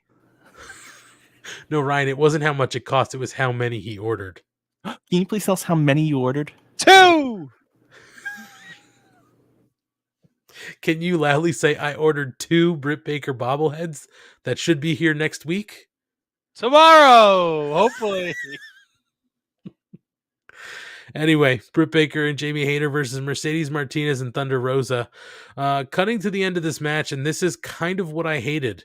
Mercedes Martinez and Thunder Rosa win by pinfall with the Fire Thunder driver from Rosa on Britt Baker. Rosa and Baker, who have a match this Sunday for the title, and we have the challenger pin the champion. I did not love it because I kind of didn't want to see this happen on TV, because I really now don't feel like it can happen at the pay-per-view, but who knows, maybe they'll surprise me. I hate when this shit happens. You've got a match coming up and these two are involved and part of the outcome, and they're wrestling each other. I hate that. No matter if it's a women's match or a men's match, I just don't understand the reasoning behind this. I mean, Matt, am I crazy to think that? No, and this really makes me think that Britt is going over at the pay-per-view now. I also these two were not when they get in there for that last segment, like their first exchanges when they're throwing like punches and for like they're not on the same page. There's a lot of hesitation from both of them. It didn't look like they knew what was going on. Eventually they got their shit together, but I'm with you, Ann. I didn't like that Britt got pinned here, and it really makes me think that she's not losing the title to Thunder Rosa on Sunday, which is disappointing because I thought it was Thunder Rosa's time, and it still could be. But just having Britt's so over and she's your champion, having her lose Wednesday night and then Sunday night, I just don't understand the logic behind that. It doesn't make sense to me, so I'm a little perplexed. I mean, is there the possibility, and this is an open question. Actually, let me give you a comment before I get to the question. There was a moment in this too where I think it was Jamie Hayter gave a boot to the face to Mercedes Martinez, who was coming off the ropes, and the camera caught it. It was a complete miss. Like they were like 6 inches to a foot off. It just wasn't great. But here's my question. What if Sunday at the pay-per-view, somebody gets involved, Jamie Hayter, Rebel, whoever, and this isn't a clean win, for Britt Baker, and then they set this up so that it double or nothing, it's something like a cage match or something like that, where nobody can get involved. I mean, would that suffice as an outcome? I mean, I don't necessarily love that, but if they give them a reason to have a match like that, and they can maybe get back to where they had that fantastic lights out, anything goes match, I might be okay with this. I mean, what would we think if that's the outcome? There's if you're introducing somebody new into the fold, like a Tegan Knox, is a free agent now. If she's coming in to help Britt, it kind of jives with the story, like Thunder Rosa just when she thinks she has them beat, like Mercedes Martinez got involved, and now maybe you throw a Tegan Knox in the mix. Yes, it kind of sours Britt's run, like she can't do it by herself. But to your point, Ant, that could again lead to like a cage match at Double or Nothing. And you know what? Maybe in hindsight, now that we've talked about it, maybe because this is the first time Thunder Rosa's got a shot at her, maybe this is a great jumping off point. Like they can start here and then tell that story to Double or Nothing. Schlong. So I have the match thing. It was weird to me too, which makes me wonder though, did they worry that the Thunder Rosa win was too predictable? So they did something like this to make every fan all of a sudden start to hesitate, because now everyone's like, well, Britt just took the pin, so she's going to win Sunday. Because they do that, like, that is a way to like protect it a little bit, to be like, because everyone assumed Rose is going to win. So are they trying to make you think a swerve is coming by doing something like this? I don't know. I could see them doing that though. I mean, they think things like that. If Rosa loses, it can't be clean, because she needs to be the, like, kind of like Hangman had to be the one to beat Kenny. Rosa has to be the one to beat Britt. People are invested in it. Rosa's maybe the most over woman in the company. I mean, she's one of the most over people in the company in general. Jesus Christ, she walks out, her cheers are just insane. So you don't want to kill her by having her lose clean, and then people think, well, she's not going to get a shot. It's tough. I'm half wondering if they just want to make people question for a second whether Rose is going to do it or not. I just don't understand why.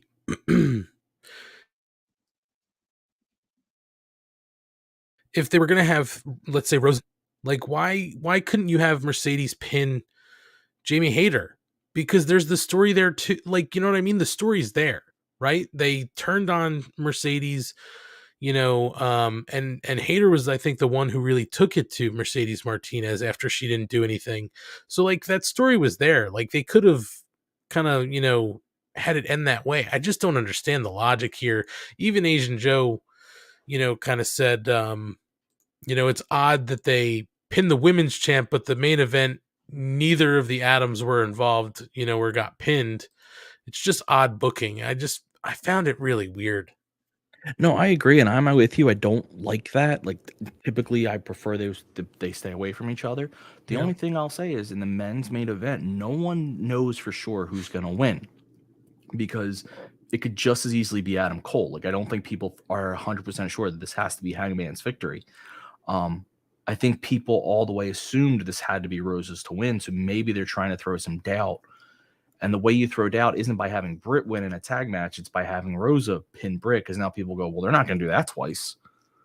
Right. So I could be well big braining overthinking this, but it just seems so unusual for them that I think, because they don't typically do that. As we saw in the main event, they don't like to pin their champs. I'm just wondering if they're trying to keep some form of surprise available. Well, we'll see what happens Sunday at Revolution. We get a couple interviews and promos here. We don't need to dig deep on them, but Tay Conti gets interviewed backstage, and then Jade Cargill rolls up, and Anna Jay's holding Tay back from attacking Jade, and Smart Mark Sterling reminds her that if she attacks Jade, her title match goes up in smoke. So they're just building to their match for the TBS title. Sammy comes out to do the cue card gimmick while we go to break. We come back and we get another set of dueling promos, kind of the video package from Chris Statlander and Layla Hirsch building to their match. So we've got that to look forward to. And we go into our next wrestling match, and it's Cesar Bononi versus Wardlow. Not a surprise, not much of a fight here. Wardlow catches Bononi with a power bomb. We get a second power bomb and a third for the Symphony. Wardlow wins by pinfall. And then post-match, Spears goes to hit Bononi with the chair, but Wardlow stops him. And they stare down, but the War Dog steps up and stares into Spears. And Spears looks away, backs down, and Wardlow gets to have his moment. So again, quick match here. We see some of these seeds being sown where Wardlow looks like he's going to break off. He's getting tired of this bullshit. Guys, if we want to hold on talking about this, let's get through kind of the segment. This all ties together. We do get a Malachi Black and the House of Black promo. Brody King joins in the promo, and so does Buddy Matthews. Basically, Black is talking a bunch of cryptic statements about giving the Pentagon new sight and new levels of violence. Brody King joins to say that they represent parts of the human condition that society has shunned. And then Buddy Matthews says they don't cast judgment, they seek the truth. They're the House of Black, and the house always wins. Just refreshing to see what the angle can look like when you let these guys do the creative and be what they want to be. Malachi Black is really cool. Although, I will say, guys, when I look at the three of them, it's like one of these things is not like the other. Buddy Matthews doesn't have the same look, but listen, I think it's a killer. It's a killer faction. You're dead on. Sorry, there's I agree. not a lot more to add. That's fine. Right. It looked like Matt wanted to say something, so I didn't want to jump in. Oh, finally. Oh my God, I'll fucking kill you. So guys, this is where we could talk a little more about Wardlow. Spears and Wardlow are interviewed backstage, and Spears is begging Wardlow to calm down, and MJF comes over to give some good news that if Wardlow wins the Face of the Revolution ladder match and wins the TNT Championship, then MJF will let him keep the title, but he won't win anyway. And Wardlow decides to respond saying that's because he's busy making sure that Max always wins. Max has a problem with that and decides to slap the taste out of Wardlow's mouth. And he reminds Wardlow that he doesn't work for AEW, he works for MJF. And if he mistakes his kindness for weakness, he'll put his entire family out on the street. So, gentlemen, this is where we can tie the two together, the match and this promo. Clearly, we are getting to an exit point for Wardlow. I don't know how it's going to happen. I don't know if it's going to, kind of play into both of their matches on Sunday. But, I mean, we're getting to critical point here, right? We have to get this story moving, I think, right after the pay-per-view. But I'm all in for it. So Matt, let's go to you. What did you think about this? The match tying into this promo here. Do we like the way this is going? Do we need to move on here? What's going on? No, I fucking love this. I love this because you saw when he was in the Battle Royals and it was, if you win, I get it. It's mine. I get the title shot. And now we see you get just a touch of him being like, if you win, the title is yours, just before the backhanded comment as he turns around to walk away. And then finally we see, you don't really get to see Wardlow speak a lot. So now he finally speaks up. And MJF fucking, what a smack. One take, brother. Make it look good. Holy shit. Dude, this is going to be, I think Wardlow wins the ladder match. Yeah, I mean, it sure seems like that's how they're lining things up.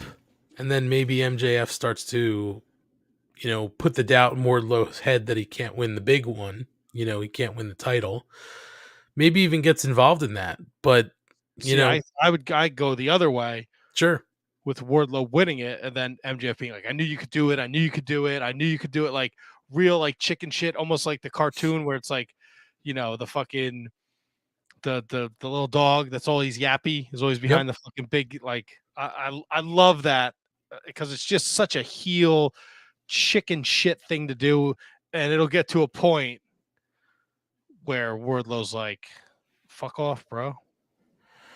Yeah, I mean, honestly, Matt, I like that way. I think it can go either way, the way that they're kind of telling this story, right? I mean, MJF is a little unhinged right now, so maybe his vanity gets the best of him and he doesn't want Wardlow to win, but I certainly listen, I'll like it either way. The split's coming and it's going to be good for Wardlow. Ryan, I don't say this to be a jerk, but I assume that you like this as well. I don't think you can. Like, I think if you like wrestling, you should like this because it was great professional wrestling that for outside the ring stuff. Because it's a very easy to understand story. It's been building for a long time. The people doing it are great. Matt called it that slap. I almost don't know how that didn't like end the segment only because it was so hard. I'm surprised someone didn't break character of being like, did you really just fucking hit me like with that? But overall it was very good. Someone on Twitter said it, and I loved the idea that when Wardlow finally snaps and attacks MJF and kicks his ass and does whatever, and MJF fires him, almost the same night, there needs to be a graphic from Tony Khan or AEW going, Wardlow is all elite. And just to be like, because that'd be really funny and a way to continue that story. Because it's just so good. It's Wardlow is extremely over. I think though the most underrated person in this has been Shawn Spears, because his interactions with Wardlow after his matches and his chair stuff has really helped this along, because it's giving you someone other than MJF for Wardlow to really hate and for the fans to hate. And Shawn Spears has played it up perfectly. I think he has made it better than it was even before, and it was good before. So I want to give him the credit he deserves, because like he has played a role perfectly. Best role he's had since he started in AEW. So I'm very excited for the eventual snap, and it's just going to be funny. I really hope they give Wardlow the all elite gimmick just to complement the story. Oh, it would be fantastic. I mean, and the big thing in this for me too, what I think was great, and I love the whole thing. The slap was incredible, but I think you're so focused on MJF that if you didn't look at Wardlow and the bottled up anger, like his tongue was bleeding because he was biting on his, biting his words. When he finally uncorks, it's going to be amazing. You could just tell it's building and building, and he's playing this really well. So I look forward to this. I think no matter how they split this up, however it works out, he wins the title, he doesn't win the title, MJF says the right thing, the wrong thing, whatever. This breakup is going to be fantastic. Go ahead, Ryan. Did you want to add something?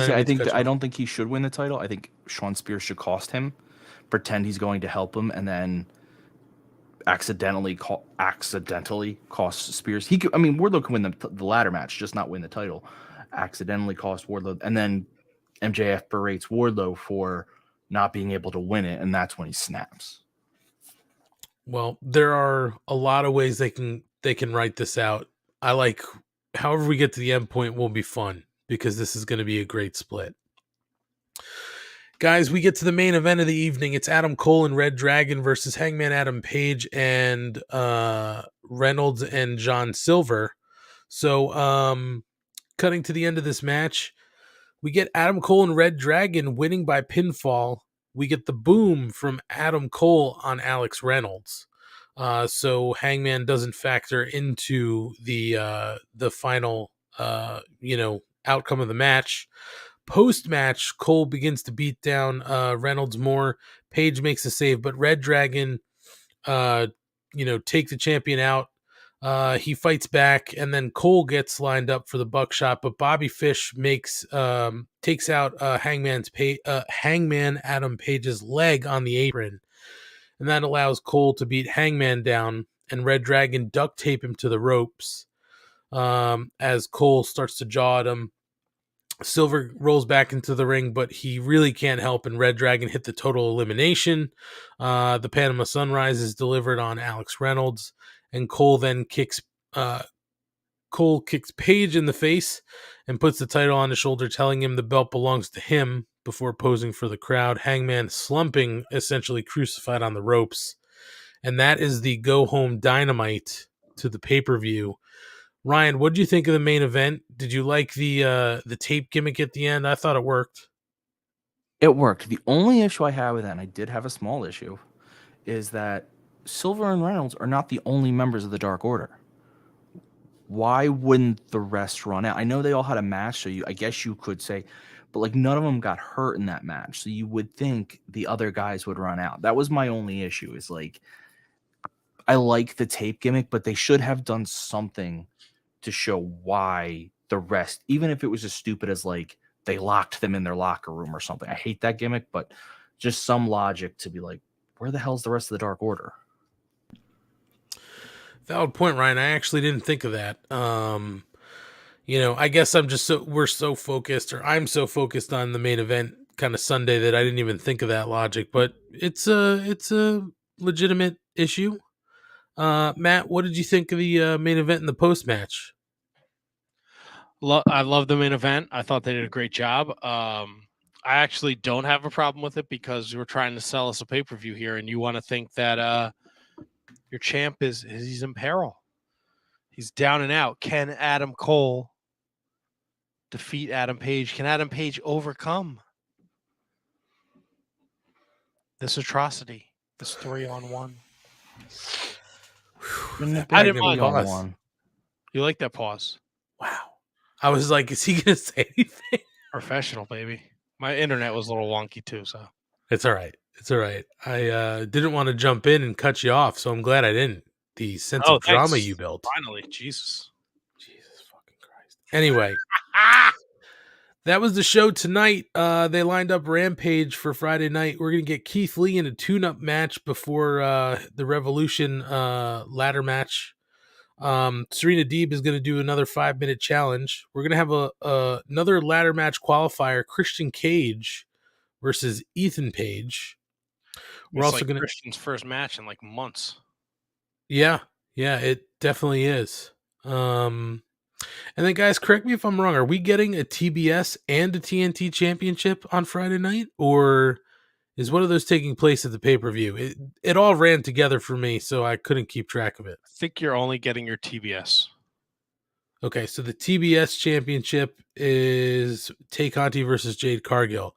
That's happening Friday? No, it can't.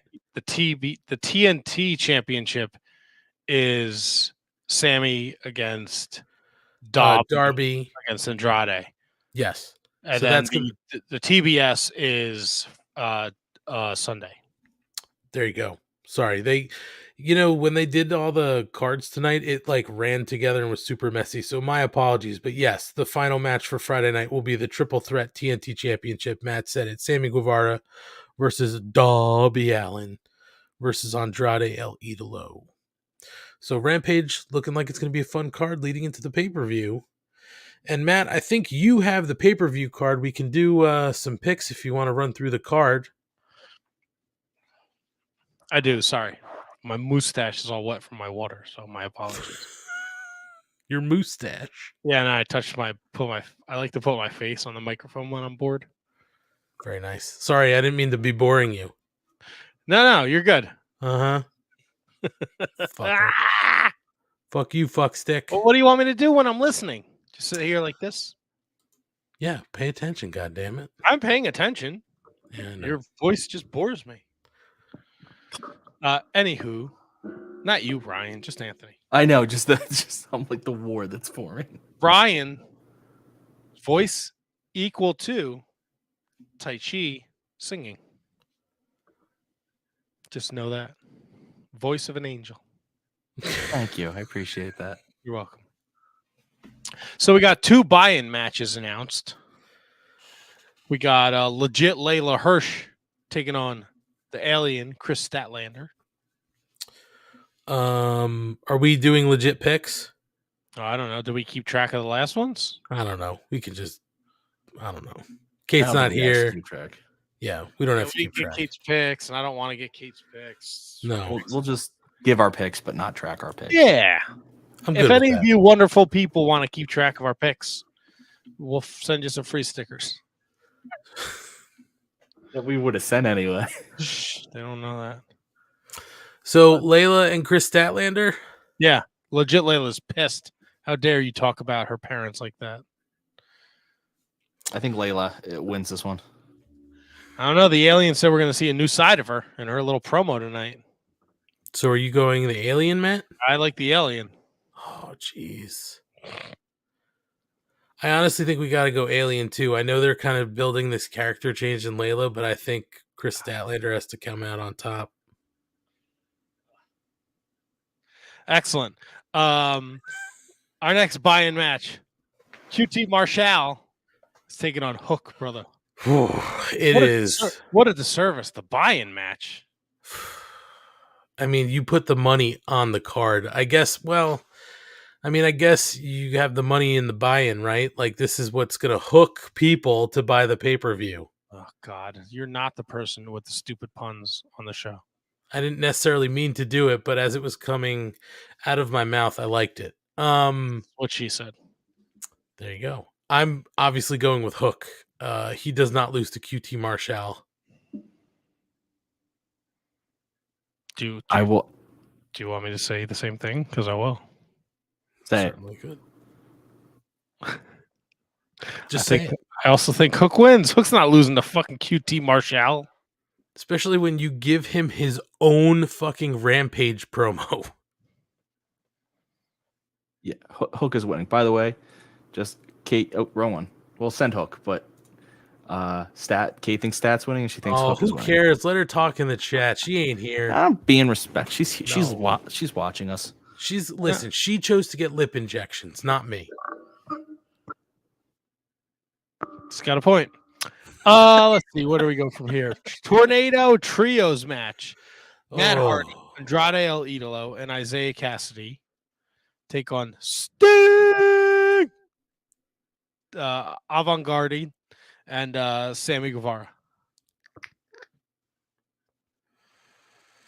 I'm going Sting, Avant-Garde, and Sammy. Yeah, I think this is what drives Hardy to true insanity, and we see someone of his family debut soon. Yeah, it's gonna be the faces. Sting and Darby. Sting! Yep, there you go. Sting! Face of the Revolution ladder match. We got Wardlow. We got Keith Lee. We got Powerhouse Hobbs, Riga Starks, Orange Cassidy, the winner of Christian against Ethan Page. And is there a mystery person? Was that 6 you named? 1, 2, 3, 4, 5, and the winner of Christian Ethan Page. I think 6 is it. I don't think you do 7 because somebody's You always think available. 6 is in? Huh? You think X-Pac's coming back? No. Oh, 6? Mark Will saying they said it was 7, but right now I'm saying it's Wardlow.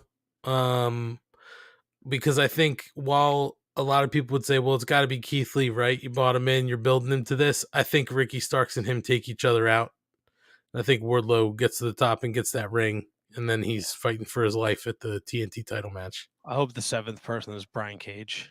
God, I hope it's Brian Cage again. God, please don't. He's renewed. Oh, Why he's renewed, no one understands, but he's renewed. He's got big veiny muscles. then he's perfect for the E. I like Wardlow. Any ideas on who a 7th mystery person would be? Oh Christ, who knows? Possibilities are endless. Could be Claudio. It could be Claudio would be cool. It could be Buddy Matthews. It could be Malachi Black. It could be what? They're not doing anything. I just don't think they're putting a mystery person who's with the company. You know what I mean? I think it's Swerve. It could be Swerve, but again, I'm like, if you're gonna put Swerve in this match, if this is gonna be his debut, because the rumors are that him and Jeff Hardy are going to be with this company very soon. I don't think you put Swerve in this match. And then kind of like have him not win it. You know what I mean? Jonathan Gresham. I also don't think you put Gresham. I don't think you burn Gresham here. Yeah, burning him. He wins. He's the face of the Revolution. The Revolution is Ring of Honor. Yeah, but what does he need the TNT title for? Gives a shit. He likes titles. I just don't think this is the place Cardona. For him. He's coming for another. Shut your goddamn mouth. Don't you goddamn say that. Davey Boy Smith Jr. He's back. Okay, I guess that'd be fine. Bray what about Teddy Hart? Teddy Hart's in prison, I think. What about his car that you put a sticker on? I did put a sticker on a Maserati. It was the greatest. And I held his cat for like way too long. And I was like, dude, can I give you your cat back? And I wasn't going to save you. I think no, you guys, me and Kate had a great time. King Kong Bundy is dead, Kate. How dare you? How dare you? What if it was Bruno Sammartino? He is also dead. Well, and he would kill the match, so don't bring him in there. Well, if he's dead, he'll wrestle just like when he was alive, so it'll be perfect. Very boring. Ryan, what was your pick? Asian Joe is keeping track because Asian Joe is like the fifth Mark Order person. Like he's, when I die of a heart attack, he can take my spot. I'm gonna go Wardlow. I'm gonna go with the Wardlow. You like the War Dog? I like the War Dog. It's unanimous. Who else? Marco Stunt, that loser piece of shit. Got so angry. I mean, he could be returning. No one wants that. Nobody wants that in their whole entire life. I'd love it. So we got Swerve, Claudio, Bray Wyatt. I don't think it's Bray Wyatt. Oh, what if it's Gargano? What if it's Bully Ray? Oh my God! Shut your goddamn mouth. What if it's Flip? No, I don't want to see Flipadelphia. He was on BTE. ROH was bought. Why? What do you got a problem? What's your beef with Flip? He's a flat earther, anti-vaxxer, weirdo. Yeah, but he's a good wrestler. He does flips. His name is indicative of what he does, right? Flipadelphia. What's the next match? Let's keep this moving. I'm not really going in order. I was getting the things I don't care out of the way. Jade Cargill against Tay Conte for the TBS Women's Championship match. By the way, when she showed up on screen, my wife went, "Whoa, look at her arms!" Like, oh yeah, she's fucking Diesel. Show her Instagram. Jesus. It's gonna be Jade. Oh, you think? Jade. I will also pick Jade Cargill to retain. It's a good pick. Thanks. I'm batting 1,000 over here. Chris Jericho against Eddie Kingston. Was that look, Matt?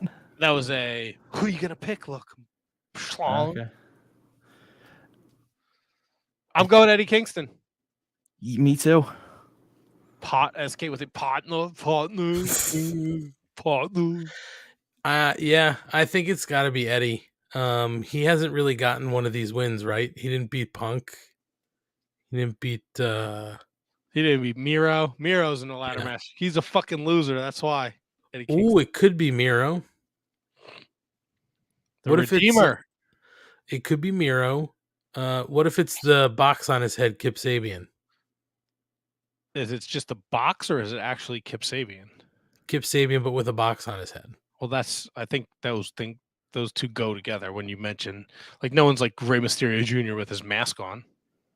Well, that's not Rey Mysterio Jr. But we've seen Rey Mysterio without his mask too. So sure, you see Kip without a box on. Yeah, no. I'd rather see him with the box. Hey, Nelly's here. What if it's Cody Rhodes? Fuego 27421. Fuego dos. All right, Fuego what's loser. next? What's next? Wait, what? Who? Wait, I said Kingston. Ryan said Kingston.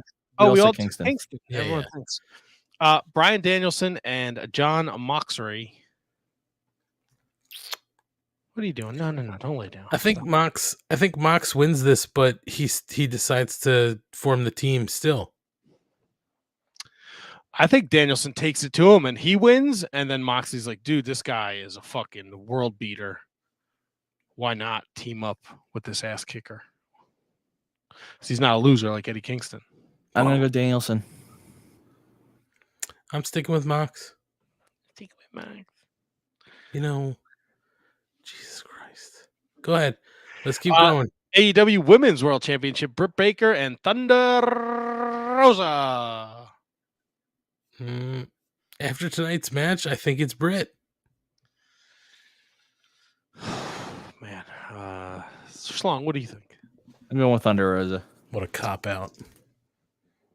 Making poor, no, not you, Matt. Making poor Schlong go first. No, look, man, here's the good thing. I get to make these picks now, and then I get to rethink about them when I have to pick for the Wizards podcast. And I can't be falling behind like I did last year. So, well, you better start picking then. This is a toss-up, though. This is a tough one. Fucking rush me. I got to go Britt Baker, too. Sorry. Not sorry. Have a Snickers. I have a Snickers somewhere around here. Delicious. I'd love a goddamn Snickers. What's next? Tag team championship match. Dinosaur and his man boy against Red Dragon. Or Re-Dragon? Whatever Brian calls him. And the Young Bucks. I'm going retain. The Jurassic Express retains, and then we have to have some sort of fallout between these two teams. I'm going Red Dragon. Ooh, I think Jurassic Express was a placeholder.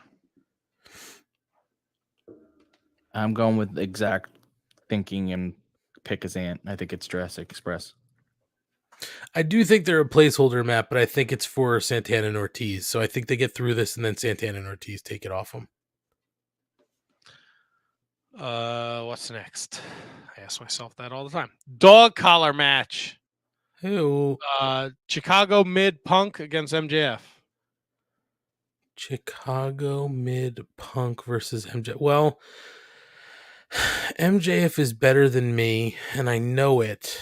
And Chicago Mid Punk is mid.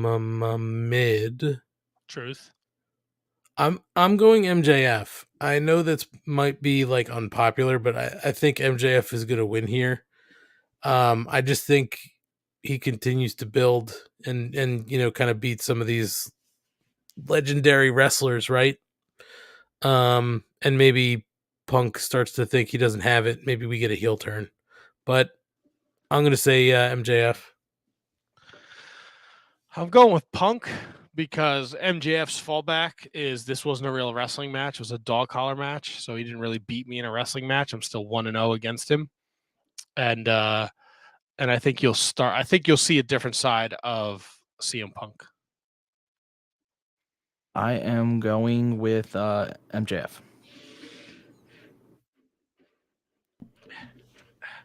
Last, but certainly not least, we see what? It was just funny when you were struggling opening or closing your bottle. Well, my water bottle broke, so my wife gave me this one that was in the basement, but it's got one of these nipple things on it. I gotta pull it open every time I gotta drink out of it. Matt loves pulling nipples. I'll pull your nickel for a nipple for $1. Pull your nickel for $1, guys. Pull your nipple for $1. Okay. AEW World Championship match. Hangman Adam Page and Adam Cole, baby. Oh, man. I'm going to go Hangman. Yeah, I mean, honestly, I think this could go either way, but I don't think they're taking it off Hangman. I just think they like their champion to hold the title for a longer period of time. So I think that this is going to be Hangman, but I think it's going to be a fight. Oh, man. It really could go either way. Yeah, it could. And where does Jay White fit in all this, right? What's his story? Yeah, I mean, does Hangman retain? Then does Hangman go against Jay White? And then, man, all right. I'm going to go Hangman too. I, as much as I think I think Adam Cole would be a better champion. Although we haven't gotten a bad run at a Page, it's just kind of, I think it's been lost in like the shuffle of the CM Punk MJF story, all these debuts that are really blowing things out of the water. Like it's kind of an afterthought that he went an hour with Bryan Danielson. He went half an hour with Bryan Danielson. He had that killer fucking match with Lance Archer, the Texas Death Match. Like he's been a quality world champion, but I just feel like it's being overshadowed. Jericho and Kingston and. I'll go with Page though. That was a really long. Sorry. No. I mean, but you're not wrong, man. I think it's. Here's kind of the tough thing, right? You had him in such a long story with Kenny that was so good. We're looking for that again. You know what I mean? And it's not there. And I think that hopefully they give him something like that. But. You know, we're not there yet. They haven't given him some sort of long-term story yet. This Adam Cole thing kind of jumped up. There's a lot of people vying for the title. You know, MJF says he's going for the title at some point. Maybe that's where they roll next. You know, with Hangman Adam Page. I don't think they take it off him. I think that Hangman's got to hold it until Kenny comes back, but it's going to depend on how long until Kenny comes back. Because the last I saw was that Kenny still needed a surgery for a hernia and that he would be 6 to 8 weeks out after that surgery happens. And he still hadn't had it. So, you know, who knows if they'll let that happen. But I don't think we're taking it off Hangman just yet. Yeah, like I got to know where Jay White fits in the story. Because I think the real... As much as it pains people to see this, I know people want to see Kenny and Cole. I really think the story is there for the Kenny Jay White thing because that's really where you saw. And I mean, I'm a fucking New Japan nerd, so like, there's such a story there, and him showing up at Impact, and then him kind of following. You know, Kenny's not in AEW, but Jay White's showing up there anyway. Staking claim to the Bullet Club. There's a lot. I'm excited for it though. I'm excited to see what happens, and I'm sure this match is gonna be fucking amazing. Yeah, I mean they're great. Both of them are great. So this has, you know, really high potential to be a great match. Listen, I think I'm with you, Matt. I want to see Jay White and Kenny in an AEW ring. I don't know when we'll get it because of all the injuries he's still, you know, Kenny's trying to fix. But man, can you imagine if we get Kenny back and he's healthy of all his injuries? I mean, the matches he was having when he was injured and working with Vertigo were fucking incredible. So when he's fully healthy again, it's going to be even better, you'd hope, right? I mean, and those matches were super high caliber. So yeah, man, well, it's a huge card. It is lining up to be a really great show. A couple quick notes. As we said before, the rumors are out there that Jeff Hardy and Shane Strickland Swerve should be showing up in AEW soon, according to the Observer. So we'll see how soon that is. I believe Swerve was available before the pay-per-view, so he'd be able to show up at the pay-per-view if he can show up. I think Jeff Hardy's non-compete comes up after the pay-per-view, so maybe he shows up at the Fallout. Yeah, I think his is, the first match is the 12th, him and Matt as a tag team. Yeah, I think you're right. It's Saturday the 12th. So, you know, maybe he doesn't show up at the Fallout. But maybe, you know, the week after, you know, maybe Jeff starts, you know, laying the groundwork for that. But it seems like a no-brainer. He's coming. Guys, Jon Moxley also has 2 matches to kick off WrestleMania weekend, if you're following. It looks like he's going to get at Bloodsport 8, Moxley versus Biff Busick. And Joey Janela Spring Break Part 1, Moxley versus AJ Gray for the GCW World title. So we got that going. It's going to be chaos WrestleMania weekend. Well, Supercard of Honor, that's that weekend too, right? It is, and AEW does not have a show scheduled that weekend in Dallas, so Yeah, I mean, they are the only one who doesn't run a show that weekend, but now they essentially are with Ring of Honor. Yeah. So it could be fun. It was also announced this week, guys. We've been talking about it for a while. Like, why haven't AEW gone out to the West Coast? Well, they're making their way out there. June 1st, they will be at the Forum in Los Angeles, California. You can be there to witness the fallout from Double or Nothing live. And it was also announced that they will be running in Ontario, Canada, Friday, June 3rd at I think it's the Toyota Arena. So their first 2 dates on the West Coast. It should be interesting to see the reception they've got out there. But I mean, I know we were supposed to get them last year, it got way delayed. Then when they came, like, people were going nuts. So if the people on the West Coast have been dying for them to come, I'm assuming these are going to be pretty crazy shows. So so it should be interesting. But honestly, guys, I think that's pretty much it. I think I saw something about TK going into why he didn't extend Cody, why he didn't extend He Who Shall Not Be Named. But we don't have to get into it. We discussed enough tonight, and I think it's kind of old news now. cool. So, Matt, Yo, why don't you tell the people where you are when you're not here with the Mark Order podcast? oh, and I'm not here Wednesday night. I'm on the Shining Wizards Wrestling podcast every Monday night. And, if you follow us on YouTube, youtube.com/The Shining Wizards, you never know when a pop-up show is going to show up. We did something Friday night. Anthony was there. Kevin was there from the Shining Wizards. Tony was there from the Shining Wizards. Kevin from Duke and Rogue podcast was there. And Brendan Haney from our Discord was there, and we just kind of did this segment we do. It's called Down the Aisle, where we just kind of randomly pick a wrestler and we go down the aisle, in parentheses, the rabbit hole, and we fucking went all, oh boy, man, dumpster fire, fucking Rick Knox and Conan 2000 and all sorts of great stuff. That was a lot of fun. It was a lot. It was a great time, and it's pretty well.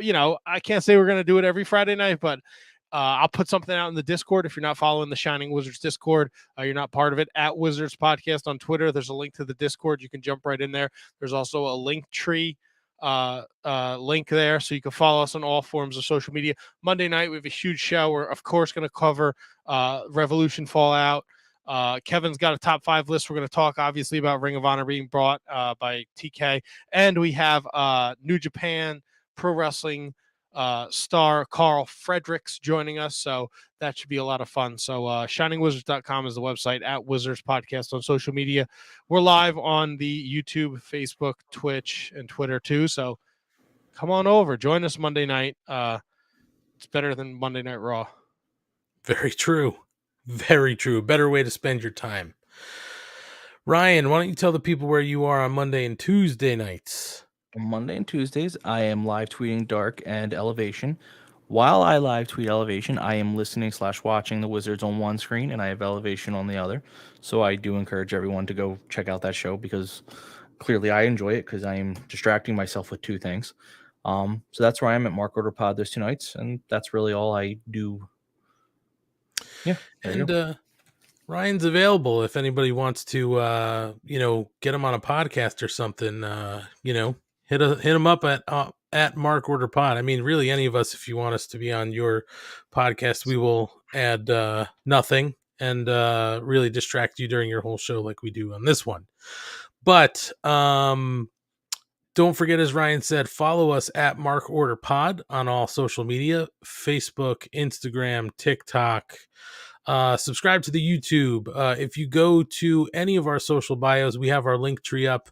You can find links to all our social as well as our podcast feeds. If you're watching us on YouTube, hello, and thank you to all of our friends: Marky Mark, Kayfabe, Kate in the chat tonight, Mark Quill, Kyle K. Sparks, Asian Joe, everybody, the normal crew who's hanging out with us. We thank you.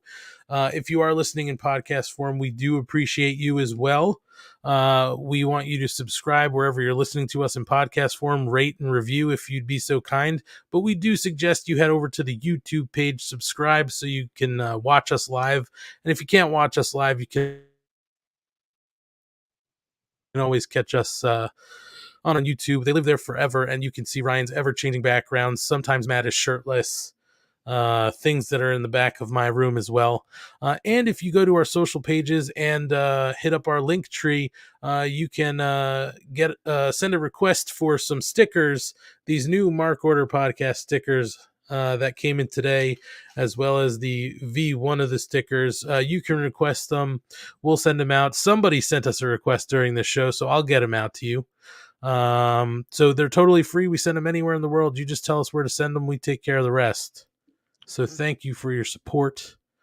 And guys, this was a lot of fun. Matt, it was fun having you back, even though, Even though what? Even though you got to start shit all the time. What did I do? Oh, we hope we have the full crew back next week. I know that much. What was that? That was you. That's what I sound like? Ryan, come on. Didn't that just sound just like him? I know you looked up and you did a double take. Definitely did take a look up. I absolutely when I heard that. I also want to say so schlong and good night to everyone. Well, we hope that we have the full crew back next week and Kate's lips are fixed after she had her Pamela Anderson lip implants. So thanks everybody for listening. We'll catch you next week on the Mark Order podcast, Wednesday nights, 10:15 on the Shining Wizards Network. Goodbye and good night.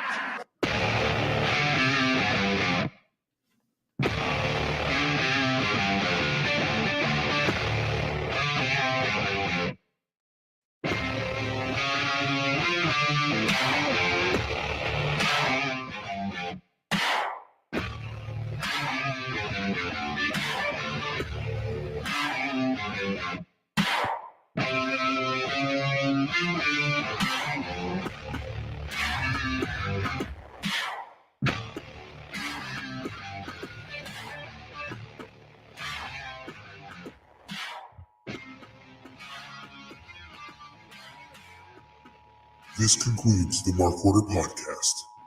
We now return you to your regularly scheduled programming. Join the Mark Order.